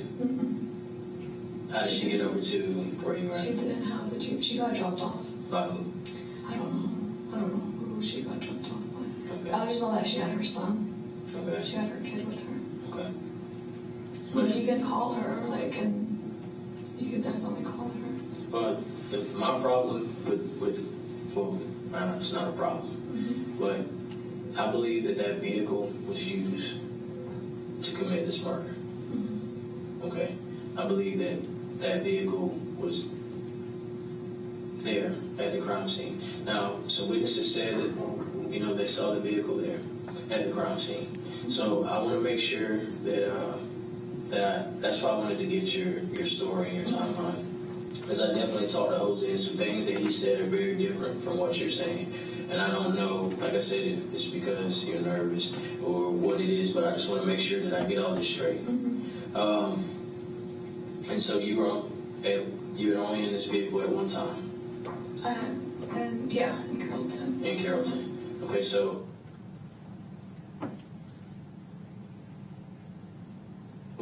if I go get the video from the library, what am I going to see? You're going to see me studying from the parking lot. What am I going to see in the parking lot? In what parking lot? The library. I'm with Billy in the Honda. So how did you get to the library? I got to the library. Crystal dropped me off. Crystal dropped me off in the library. Okay, so what am I going to see in the parking lot when you're getting there? Crystal dropping me off. Where did she drop you off at? Kind of like towards the front of the building. Okay, so I'm going to see you getting out of the black Jeep at the front of the building. Okay. And I'm going to see the black Jeep drive off. It's not going to park anywhere. It's going to drive off. Okay. And that was the only time you were in that? Yes. Okay. Because I got a very different story from Jose. Louise. So, Detective, at this point, you're asking her about how she got to the library. Yes.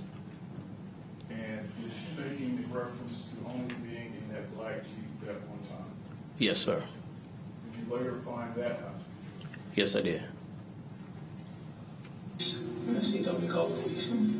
I got a very different story for him about the Jeep and about who borrowed it and about whose vehicle was dropped off. Okay. He told me that he was working on a vehicle for you. No. He He said that he was working on your BMW. That's what he told me. It's not my BMW. It's Crystal's BMW. Okay. Well, the way he explained it to me is he was working on that car for you.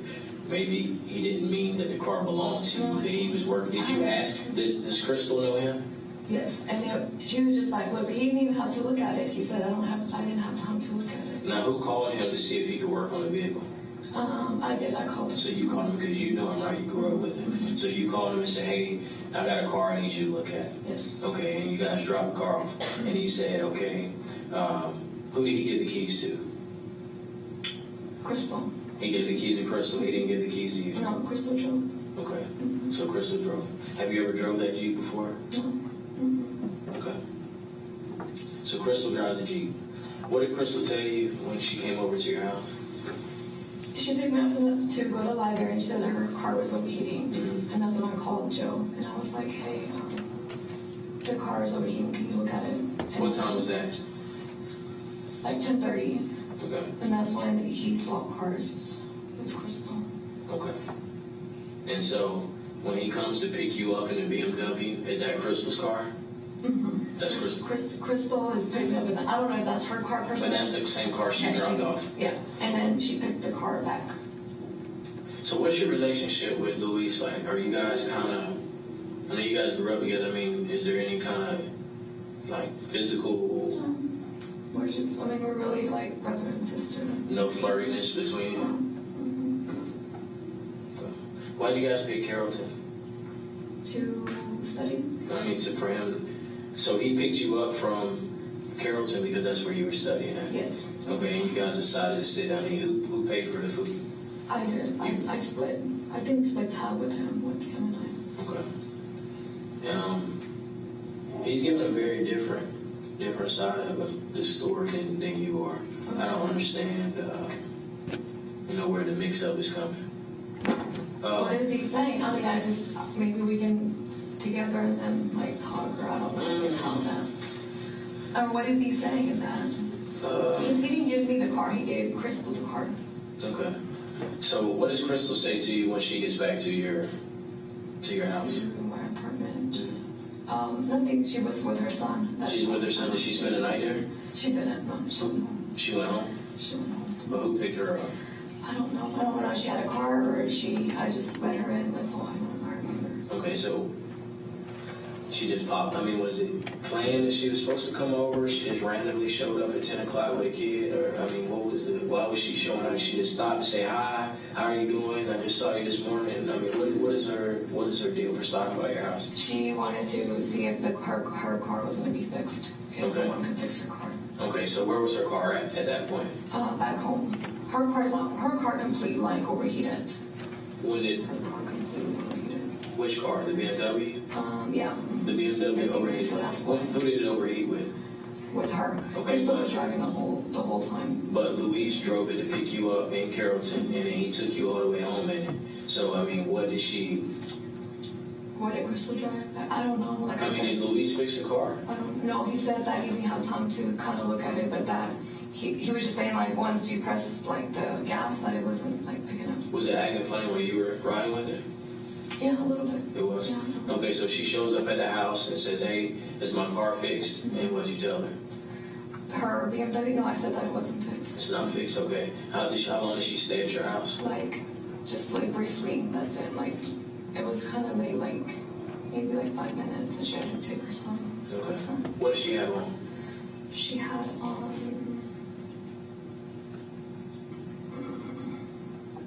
I don't remember. I think she had a white shirt with black pants maybe, or jeans.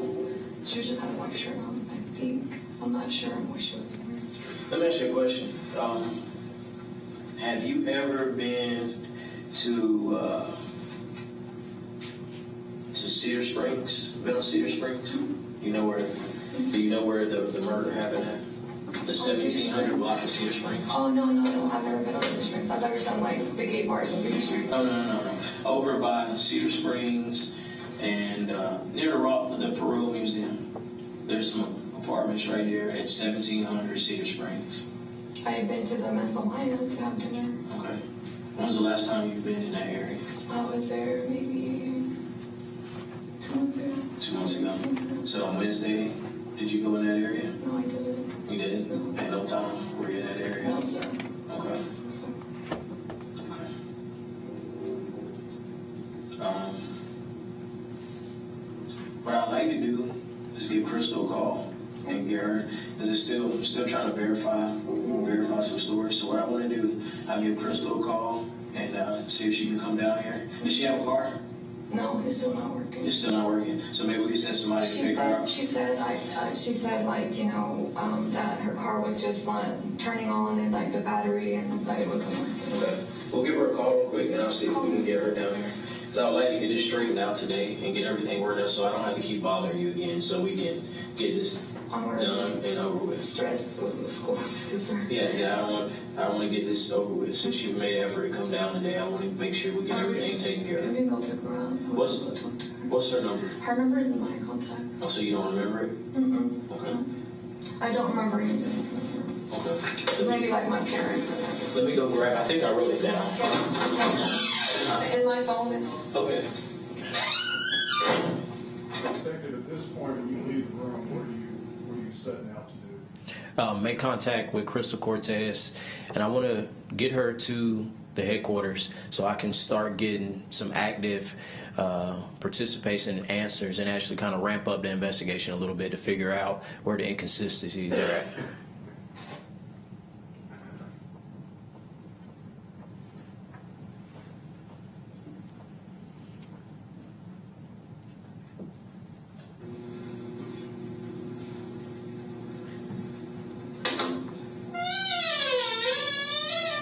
Hey, this is Detective Rayleigh. I'm gonna go check on your phone. He's gonna assist you with calling Crystal, Yes. and I'll be back in a couple of minutes.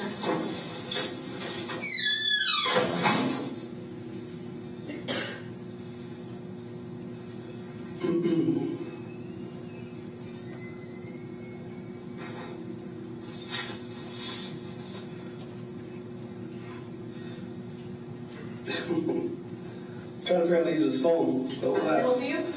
No, I got it. Kids are calling Crystal.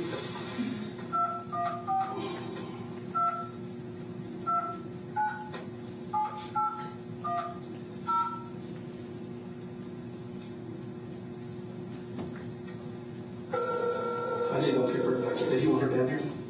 Yeah, I think she doesn't have a car, so I think a little more right about her. Well, 2 minutes around.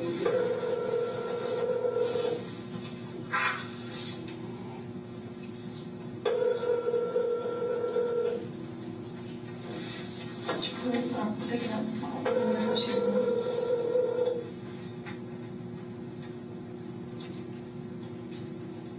Por favor, deje su mensaje para...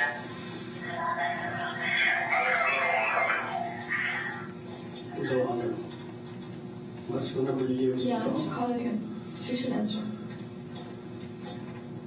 When her voicemail comes on, is it usually her voice? She answers.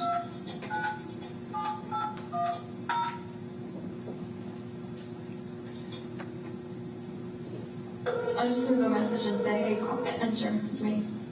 Okay.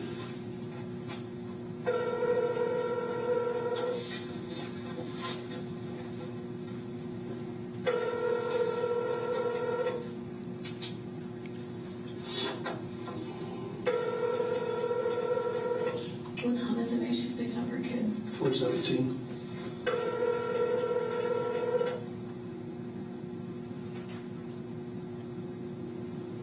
Por favor, deje su mensaje para...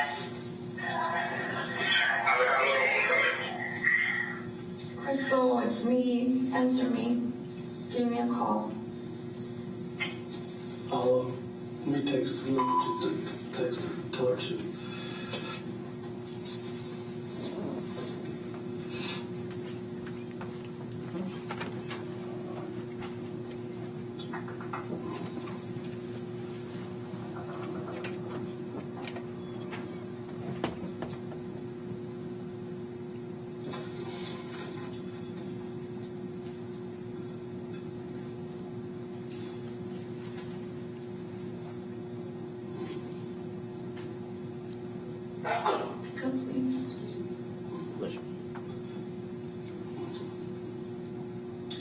I guess she knows about Brenda.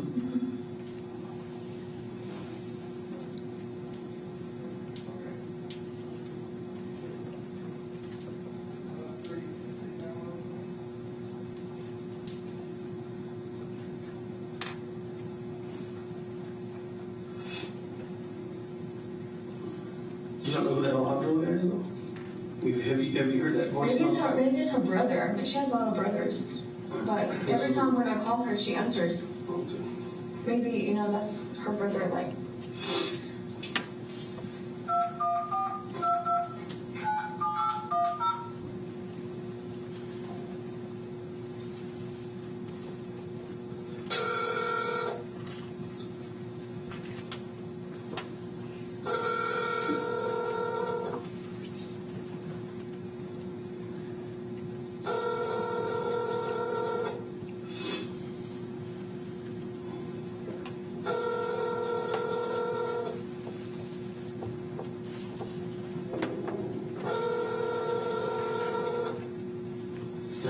What's her last name? Cortes. Por favor, deje su mensaje. We just told Eric maybe she'll call back this time. Yes, she can. Anything to drink? She needs a restaurant. All right, come on. Yeah, okay.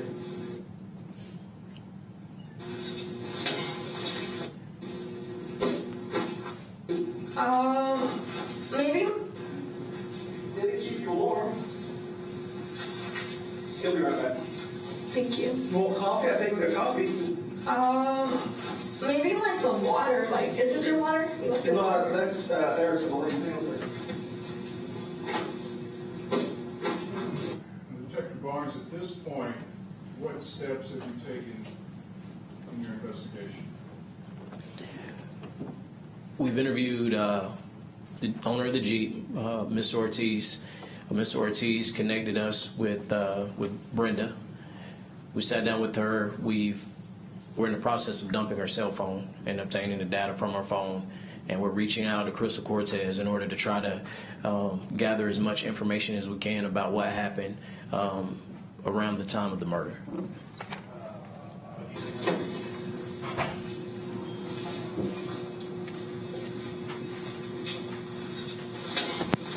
Is it cold? No, sorry. Temperature is good. Yeah.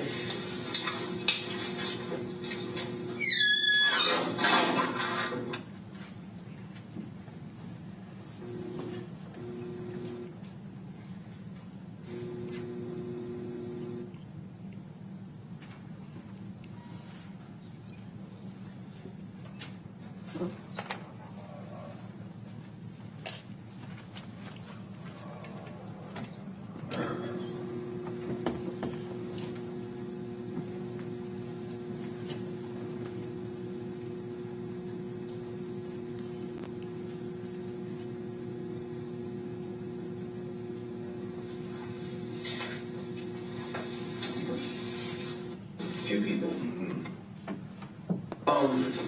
One of the things that happened today, over the last couple of days, I talked to a few people,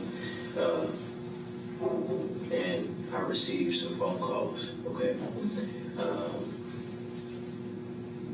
Not too sure about, the story that you're telling me, the story that I've heard from Luis. There's some differences in the story.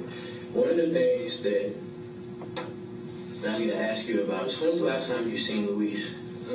I saw Luis. I think yesterday I saw Luis. Okay. Where'd you see him at? At his house. At his house? What time was that? Maybe like around 10. At 10? What did you guys talk about?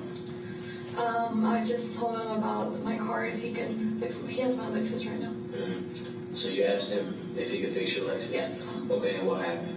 He took it. He took you? And where did you go? Home. He dropped me. He dropped you off? Mm-hmm. With what?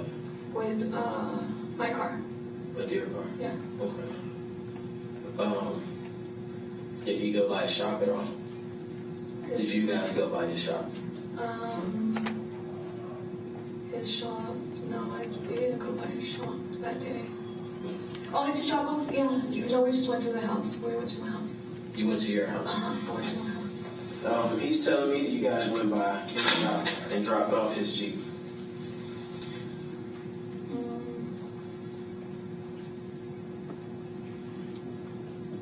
And very specifically, this same Jeep that we're talking about that got dropped off at his shop, the same Jeep that you borrowed from him, the same Jeep that Crystal was in, the same Jeep is the same Jeep that was at the scene of my crime. Okay. This same Jeep was in a conversation that you and him had last night at his house. Very specific conversation about this Jeep and about what happened Wednesday. You remember that conversation? I told her that Crystal was driving the car. Okay. You told him that Crystal was driving the Jeep. The Jeep. Okay. Since you found out what happened with this incident and what happened involving his Jeep, what have you talked to Crystal about? What have I talked to Crystal about? I haven't talked to her about anything. So you didn't talk to her about what happened in his Jeep?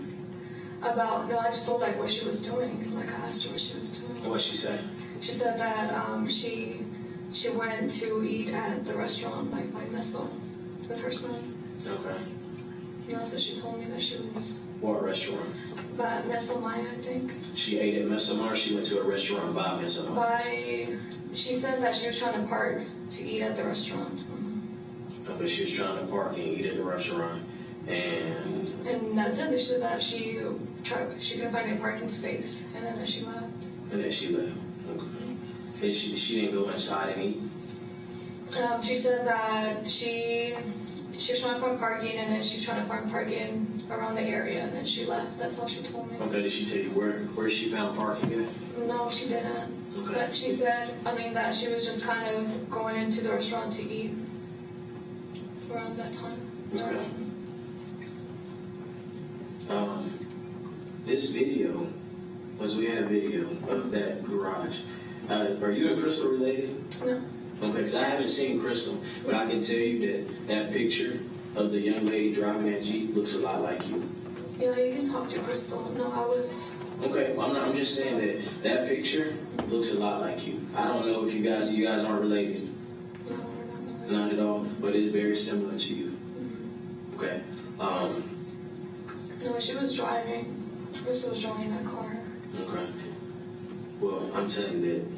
Right. And other people have called and said, hey, Detective Barnes, I know who that girl is driving that vehicle.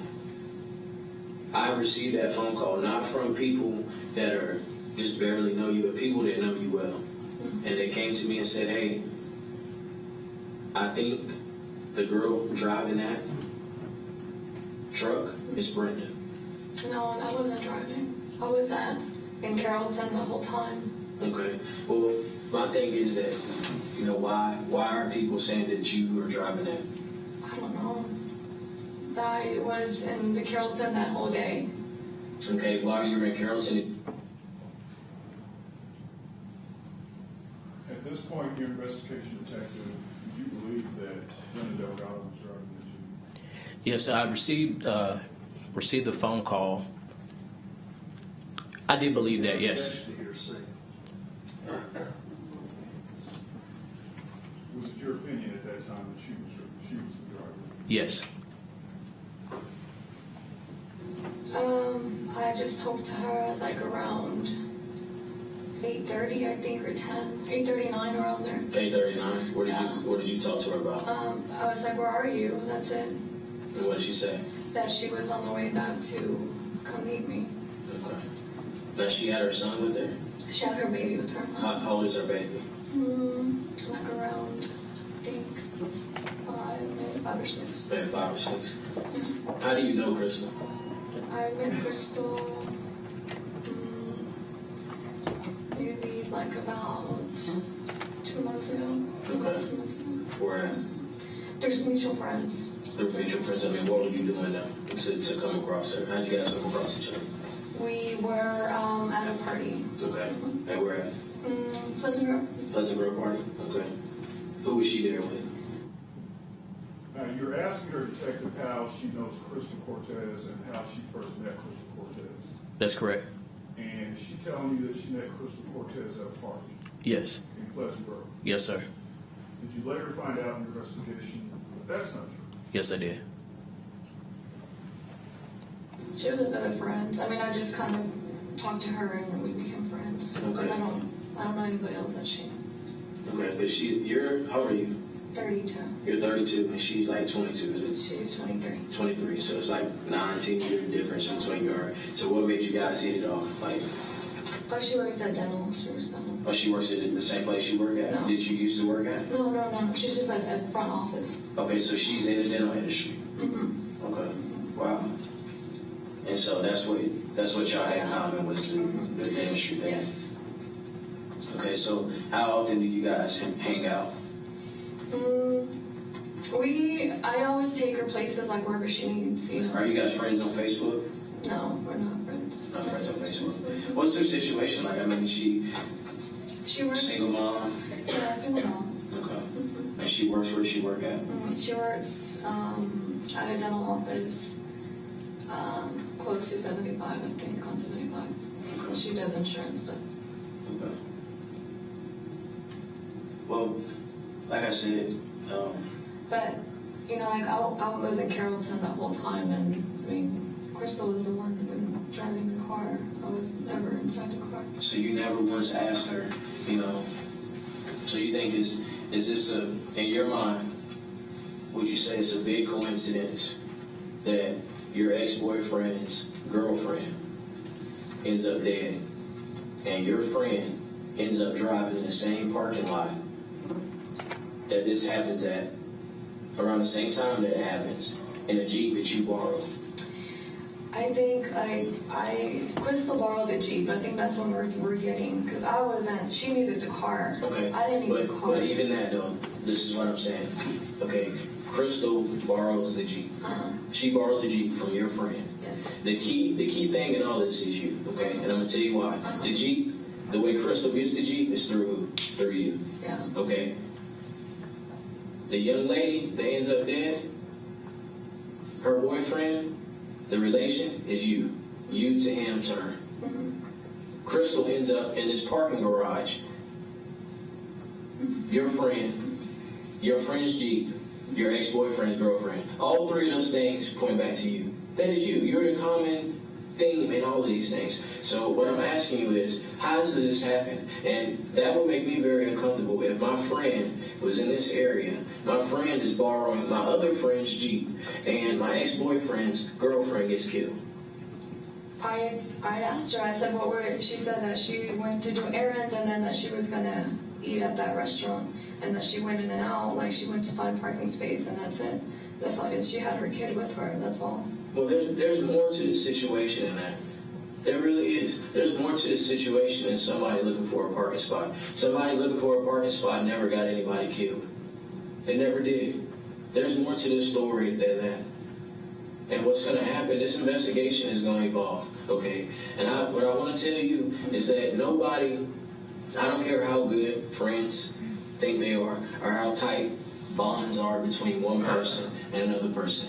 Since I've been doing this job, I haven't met one person that's been willing to get charged for murder for somebody else that they didn't do.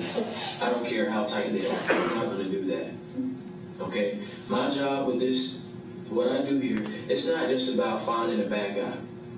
That's what it looks like to everybody else. Well, my job is I want to find a story. Because what I'm searching for is the truth. That's why I wear this. I'm searching for truth.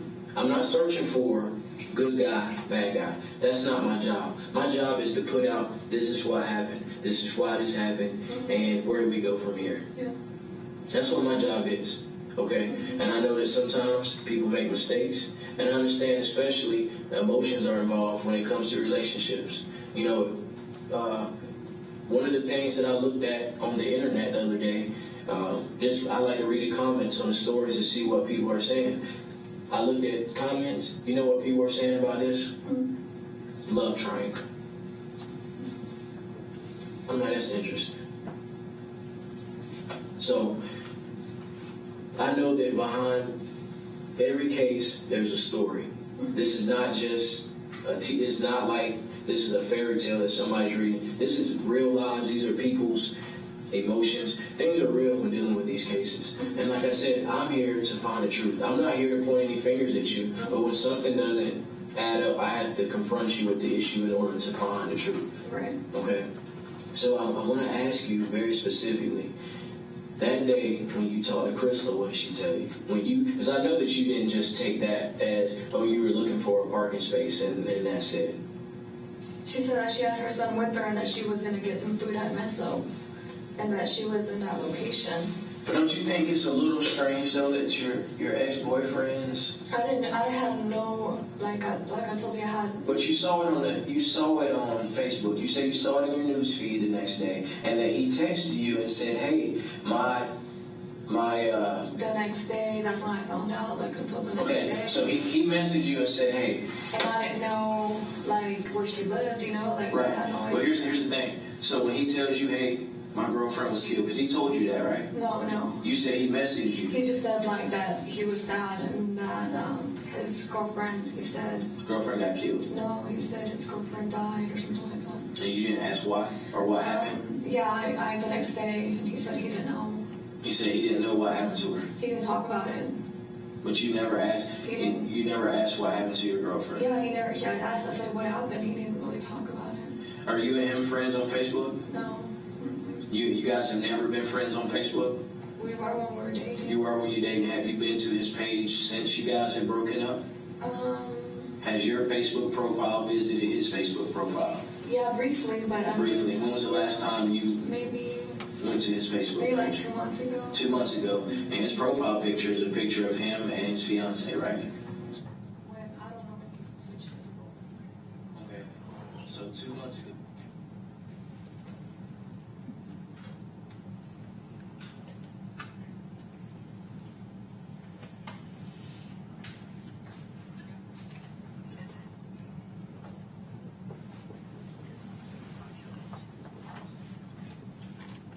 About how much longer is the take? About how much?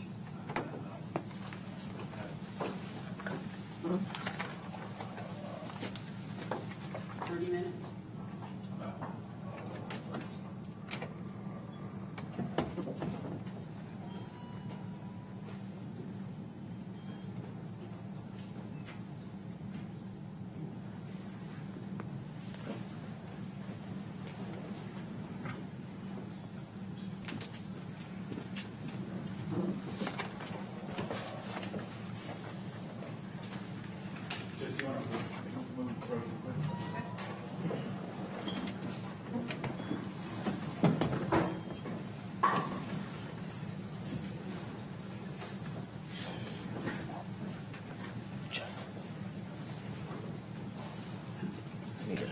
Need a bathroom break.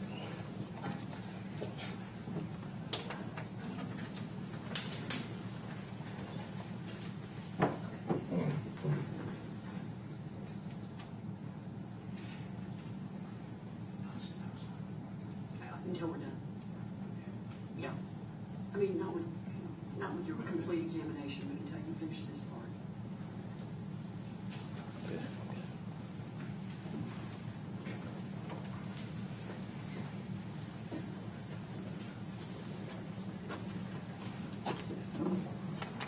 There's a picture of his profile with his girlfriend.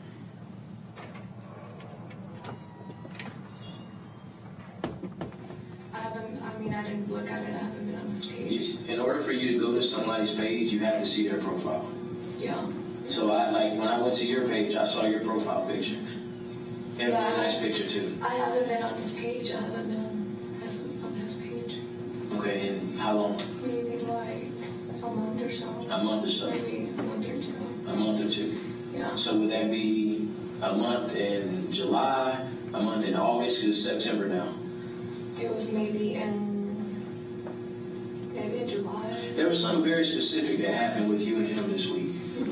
Very specific. I think it happened Monday. What was that? On Monday? Yes. This Monday? Yes, this Monday. What's your phone service? Oh, I took over the line that we were together. We were Sharing lines. We were sharing lines, and I took over the line. Okay. I just switched over the line from under my name. You switched the line from under your name to another, To my account, yeah. to your account. Okay, why did you guys, what took so long that you guys changed your accounts? Just timing, like just one thing or another, one thing or another. Like he was busy, I was busy. Okay, so what do you mean, like, did you have to go in the store to do it, or you can't do that over the phone? Yeah, we just did it on the phone. Like he authorized to release the line, and then I did. Right, so when did that took place Monday, right? Yeah. Okay. How did that make you feel? Okay. I mean, I was okay with that. I was okay with switching lines. You were? Yeah. So why didn't it happen sooner? You guys broke up? I think maybe because I was in school and he was just kind of helping, like. Was he paying the bill? He was helping, like, to kind of help with while I was in school. Okay. And I just got done with school maybe like 2 weeks ago. Okay, but you're still looking for, you haven't had a job yet, right? I mean, I have savings. That's how I've been paying like rent and everything else. Okay. When's the last time you went to your bank? I went to the bank on, I think it was last week. Last week. Okay, who do you bank with? Chase. Chase Bank. Have you made any withdrawals lately? Any big withdrawals? I did to pay for my expenses for the cars, for my car expense for the Lexus. Okay.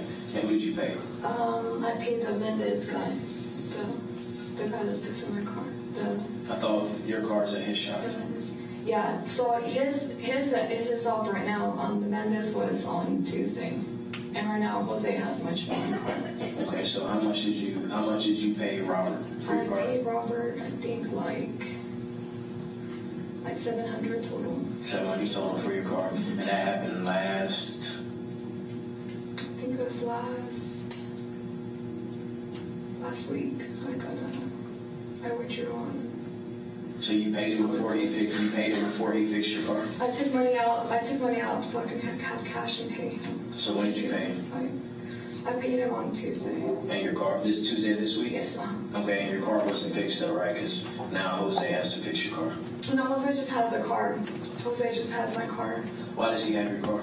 Because he was gonna look at some of the on the car to see if it was gonna start. Because it was having a little trouble starting when you press the on button. So your car is still. So what did it go to Robert for?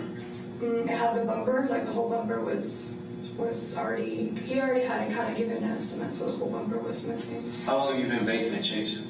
For a long time. For like maybe 5 years. 5 years. How many? If you don't mind me asking, how many accounts do you have?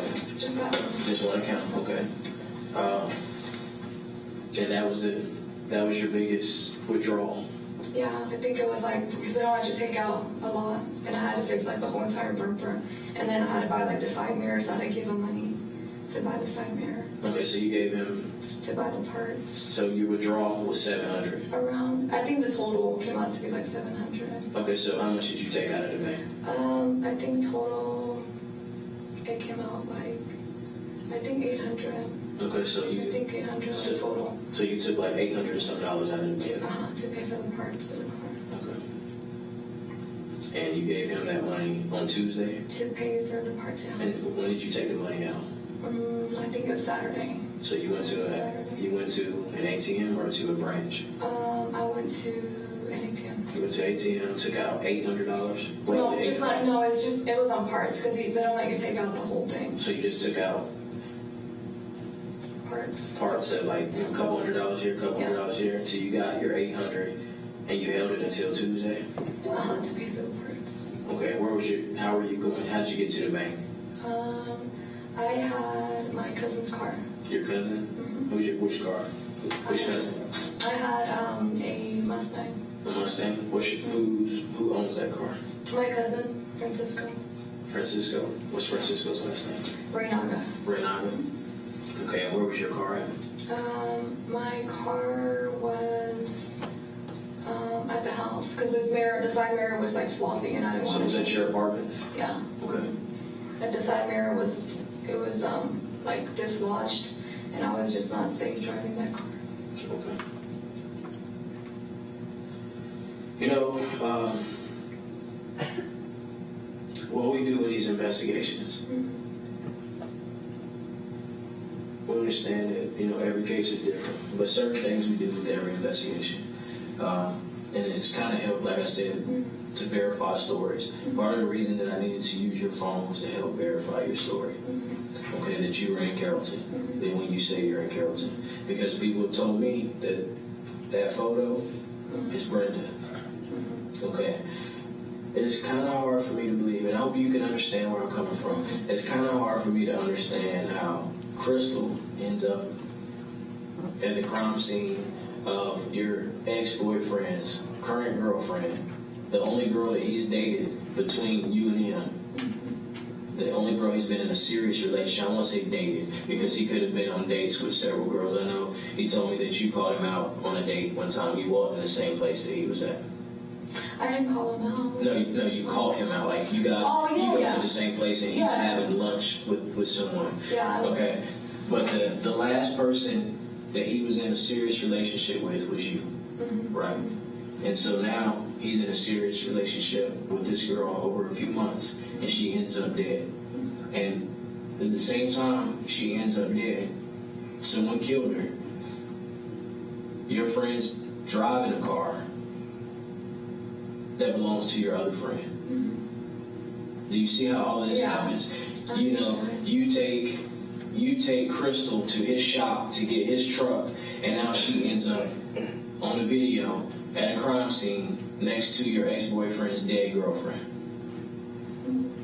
Do you see how weird that seems? Yeah, I understand. You do? Yeah. What do you think Crystal is going to say about this? I don't know. I mean, you can really talk to her and. I mean, because I really feel like that there's more to your story. You told me, one of the things you told me is that you're very honest and you believe in, you know, from what the feeling I get from you is that you have a spiritual background. I don't know, but you seem like you come from a very strong, religious upbringing. Okay, I feel like, honestly, just keeping it real, that you're not telling me the whole truth. Because I know very specifically, I was told by another individual about a conversation that you had with him last night. And specifically, you didn't want your parents to know about what's going on with this vehicle. No, that's not true. Well, that's what I was told. Yeah. That you didn't want anybody to know what was going on. You didn't want anybody to go to the police and talk about this truck. No, that's not true. Well, that's what I was told. Yeah. And I don't understand why somebody would tell me that. Maybe you can help me understand it. But I don't know why somebody would tell me that, that was said. Yeah. So when you went over yesterday, there was no conversation between you and Luis about this Jeep. No, that's not true. I didn't tell him anything about. You didn't tell him anything that. You didn't tell me. Did you guys go get a beer from anywhere? Yeah, we had a drink. Where did you get the beer from? From a gas station. From a gas station. And what did you do? Where did you go back and drink that beer at? We went to his house. And what were you guys talking about while you were drinking this beer? We were just talking about if he could help me fix the car, that's all. I'm not really buying that either.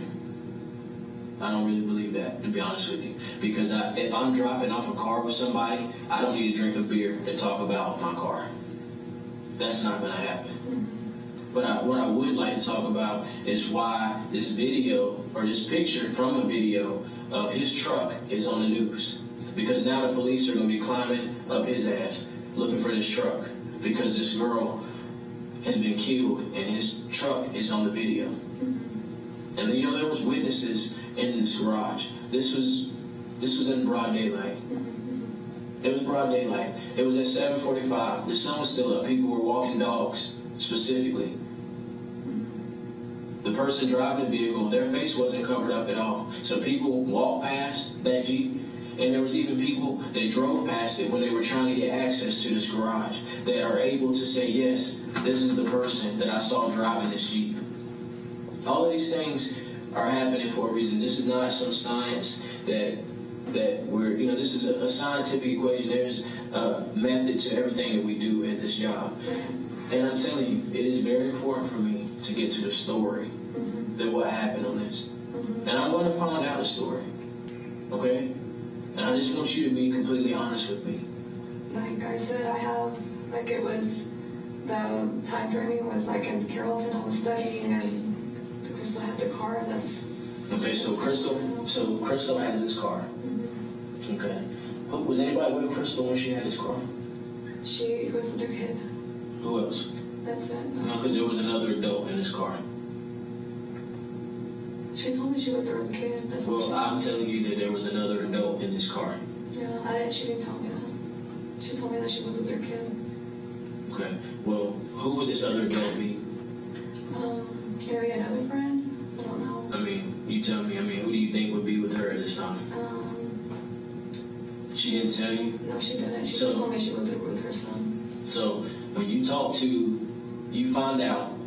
When did you find out that this young lady was dating Richard? He just kind of said I'm seeing people, but he didn't tell me who he was seeing. No, I mean, when did you find out that his girlfriend was the one that was killed? Oh, It's been on the news. Yesterday morning. From who? From just the news feed, and then he just kind of. What did you find? I mean, the news feed. What did the news feed say that made you know that was his girlfriend? No, I didn't know that was his girlfriend until I talked to him. Like, he just kind of said, like, this is what happened. And so, did you say, well, maybe my friend who is in the news on this picture with this car, maybe she knows what happened, maybe she saw something, maybe she should talk to police, maybe she can help you find out who killed your girlfriend? Did you mention any of those things? I didn't. I mean, I just didn't really think about it, You didn't think about it. So somebody that you know, somebody close to you, you didn't say, hey, I know somebody that was there. One of my friends were there. One of my friends, she may not talk to the police, but she will talk to you about what she saw. Did you pick up the phone and say, hey, that girl that died there, that you were in the same parking garage with, driving my friend's truck, you didn't say, hey, maybe you saw something that may help my friend out. That was my ex-boyfriend's girlfriend. You didn't say anything to? I mean, she didn't say anything about, that. Like, that's all she told me. That you didn't call her to try to confirm? Did you see anything? Did you hear anything? She said no. I mean, I said. So you did ask her? Yeah, I asked Crystal, but she said no. What did you say? I said, what happened? Like, this is the story that it's the next day. Well, you know what's funny about her not knowing, hearing, seeing anything is that there was a car in front of her that saw it. There was a car in front of that car that heard it, and she didn't hear anything. She didn't see anything. She said she just turned back around, and she went in, and she turned back around, and she left. That's all she said. But there was a lot of people in that parking garage that heard it. There was even people in the parking garage next door. There's people in the parking lot across the street going to a restaurant that heard the gunshot. People heard that. So for somebody to be in that garage and not hear it, I'm not buying that. She told me no. I mean, she said no, she didn't. But, again, she's not not telling the truth. Do you think she's telling the truth? She's your friend? I don't know. I mean, I asked her and she said no. She said no. She said no. Where did you guys go Wednesday night? Wednesday night. Just back to my house, that's all. No, you didn't go to Louise's house? Wednesday night.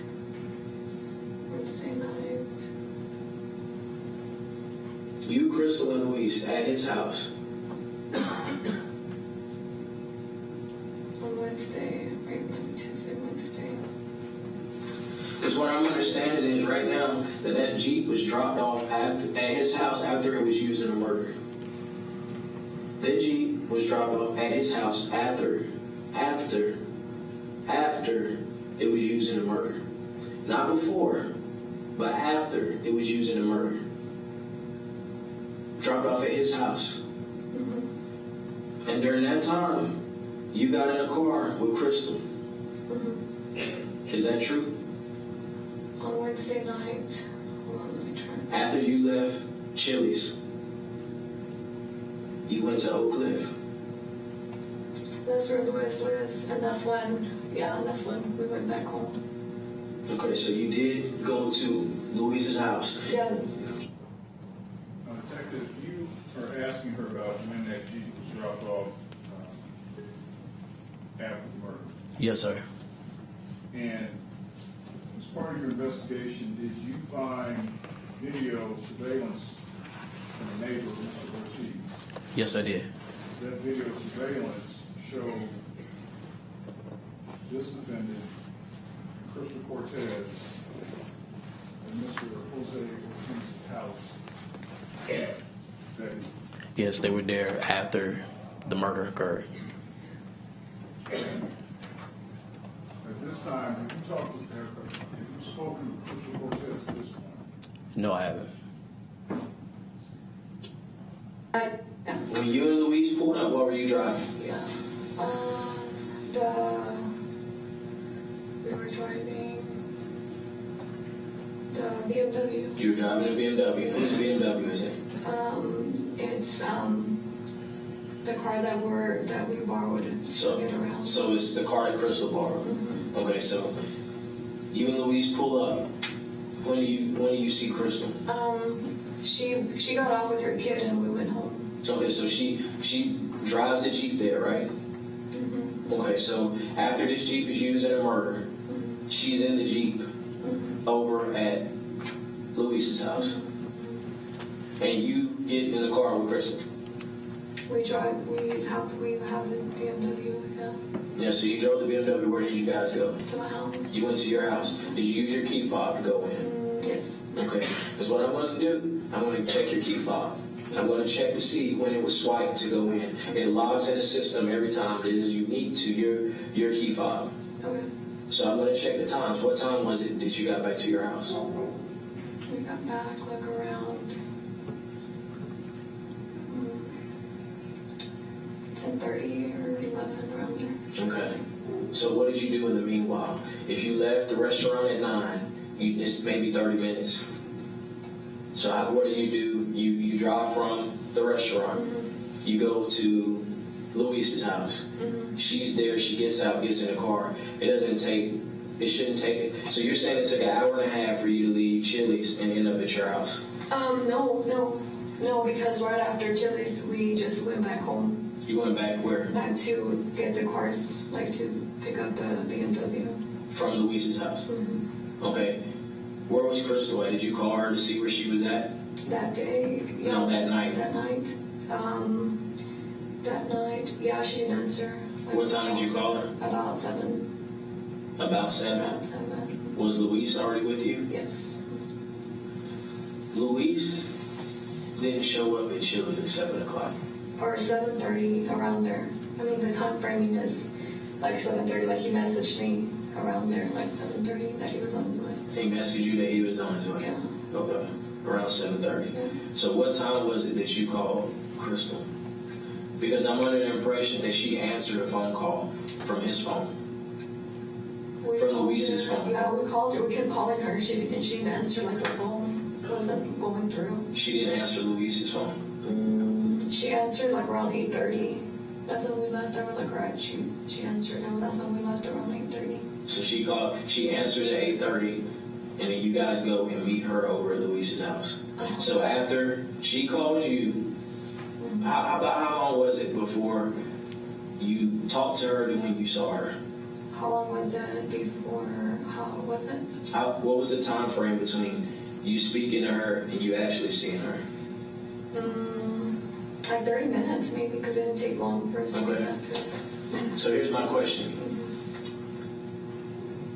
It's not really a question, more of a statement. So 30 minutes between the time that this vehicle was at a crime scene to the time that you're seeing her. So you talk to her before you leave Chili's, and then you meet up with her right after, and there was no interaction, no what have you been up to? Yeah, we said, what were you doing? And she said that she had to do some errands. She had a son with her and that she was going to go eat around Meso, and that's all she told me. That's all she told you, that she went to go eat, and that was it. Was she acting different? No. She just had her son with her. Her son was asleep, and she said that she had her son with her and that her son was tired. Well, here's the thing. I'm going to find out what happened to this young lady. I owe that to her family. I owe that to her mom. Just like I would do the same thing if something happened to you. Yeah. One of the hardest things about doing this is having to deal with grieving families.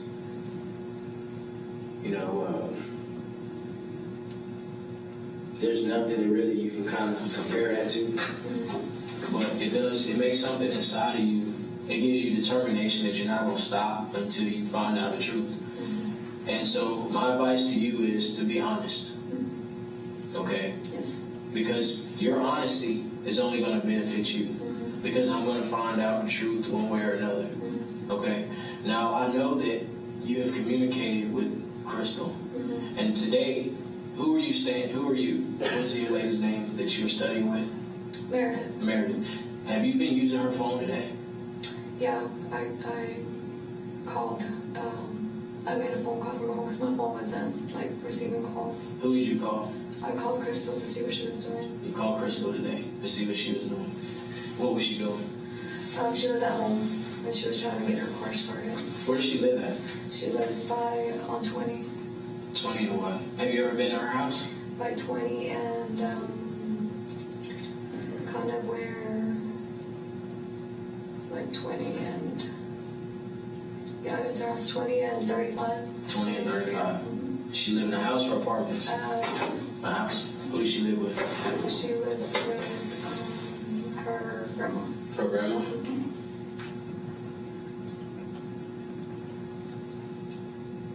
What I want you to understand is that I'm not here to point a finger at you. You understand that? I'm not here, but I have a job to do. And that your name has come up as being the person that's driving this vehicle. Yeah.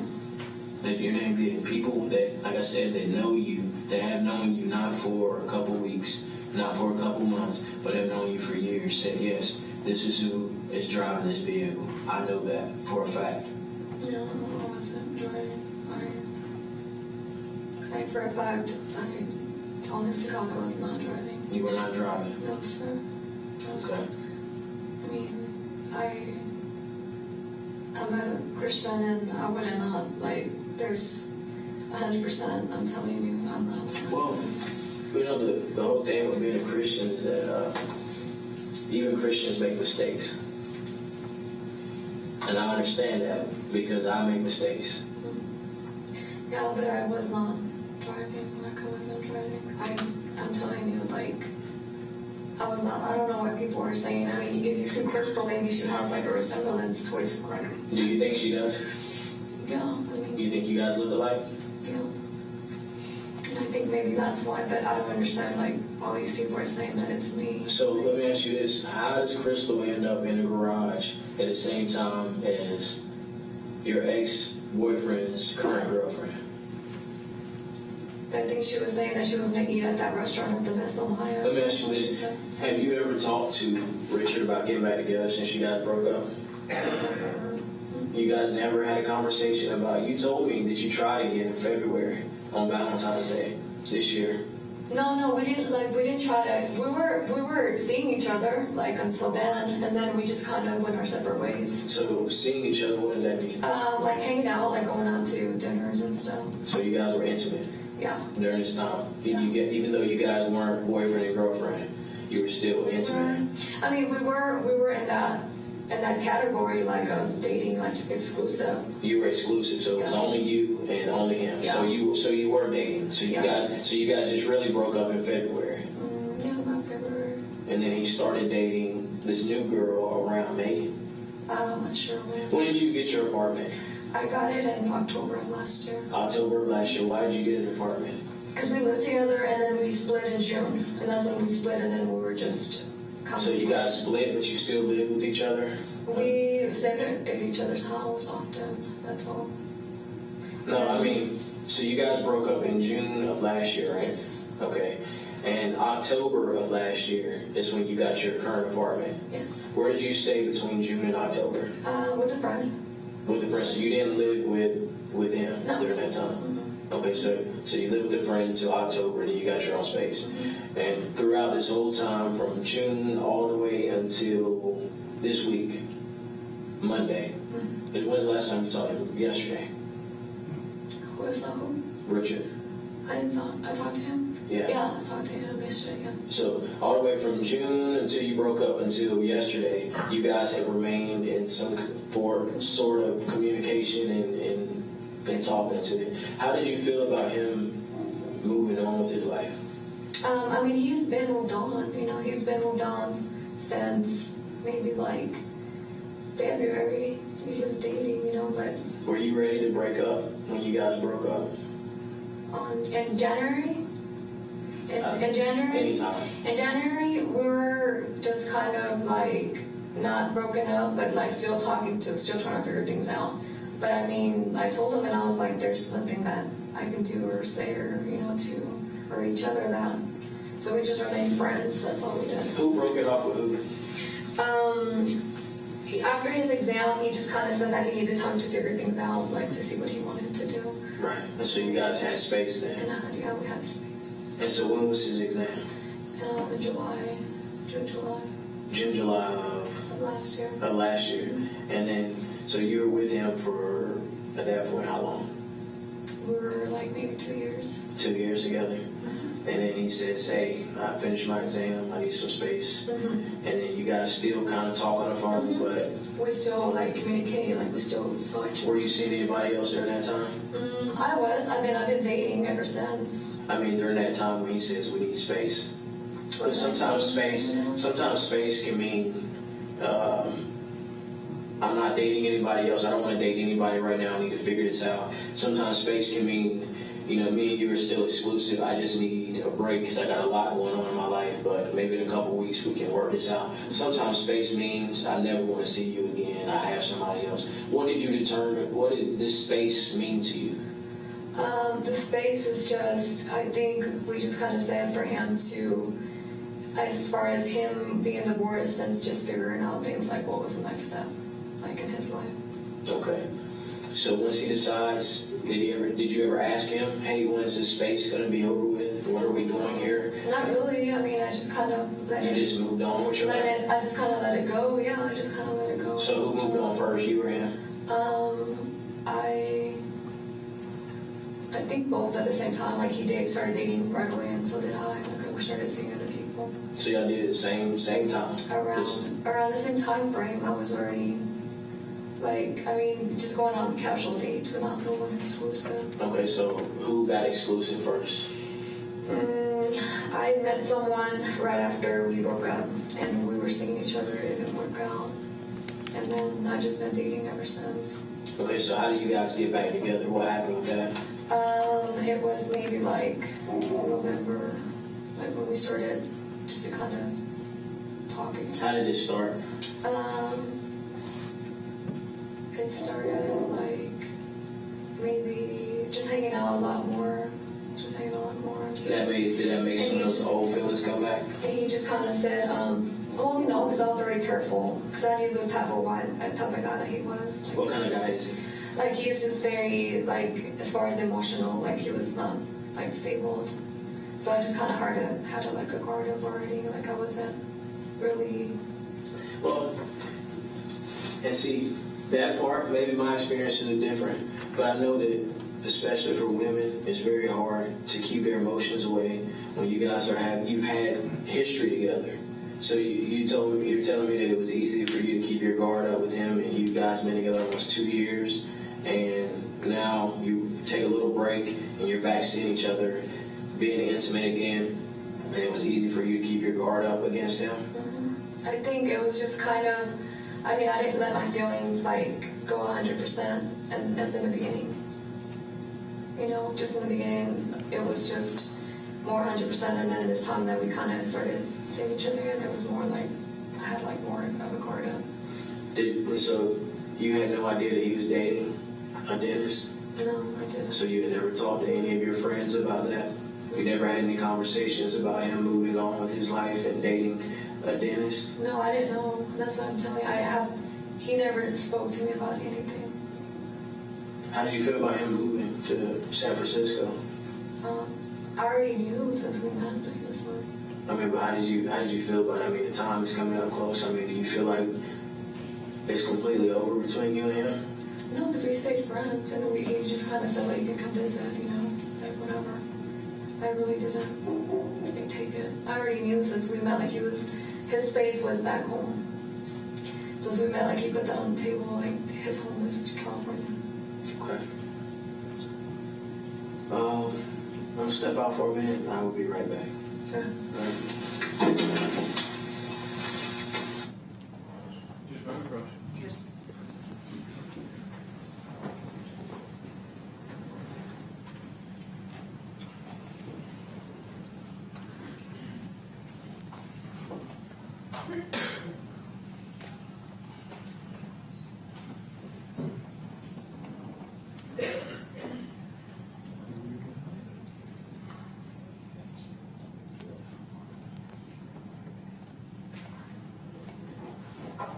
Members of the jury, we're going to go ahead and let me turn the lights on so y'all can see. We're going to do recess for today, and we will see you tomorrow morning at 10. All right.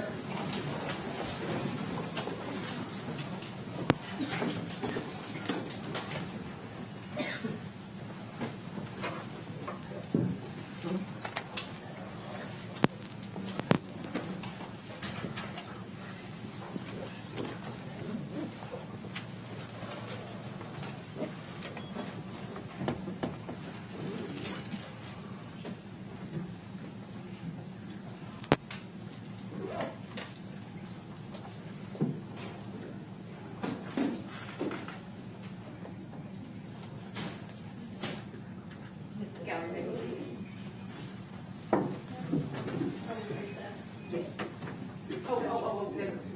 Yeah, we need to make a record, sorry. Oh, he didn't.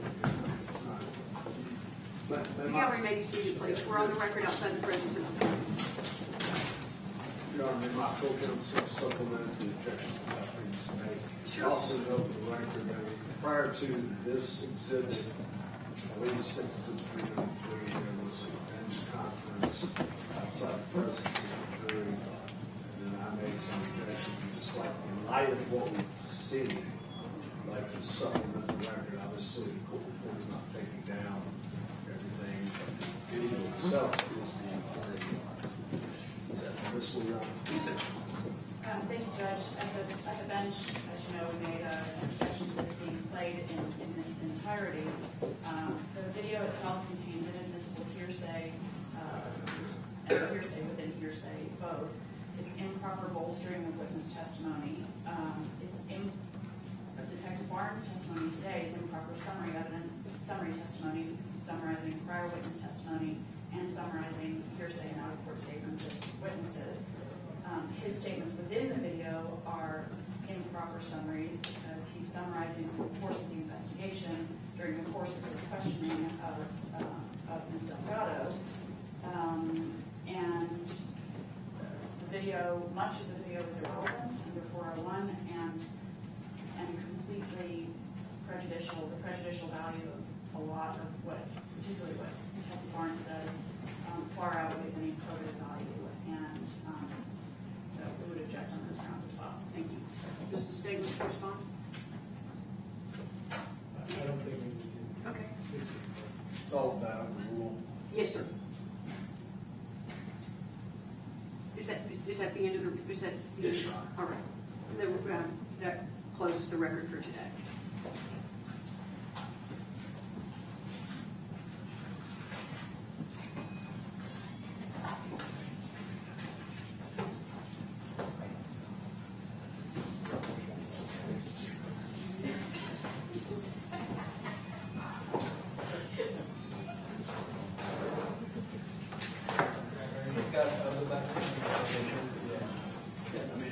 Yeah, about 51 years.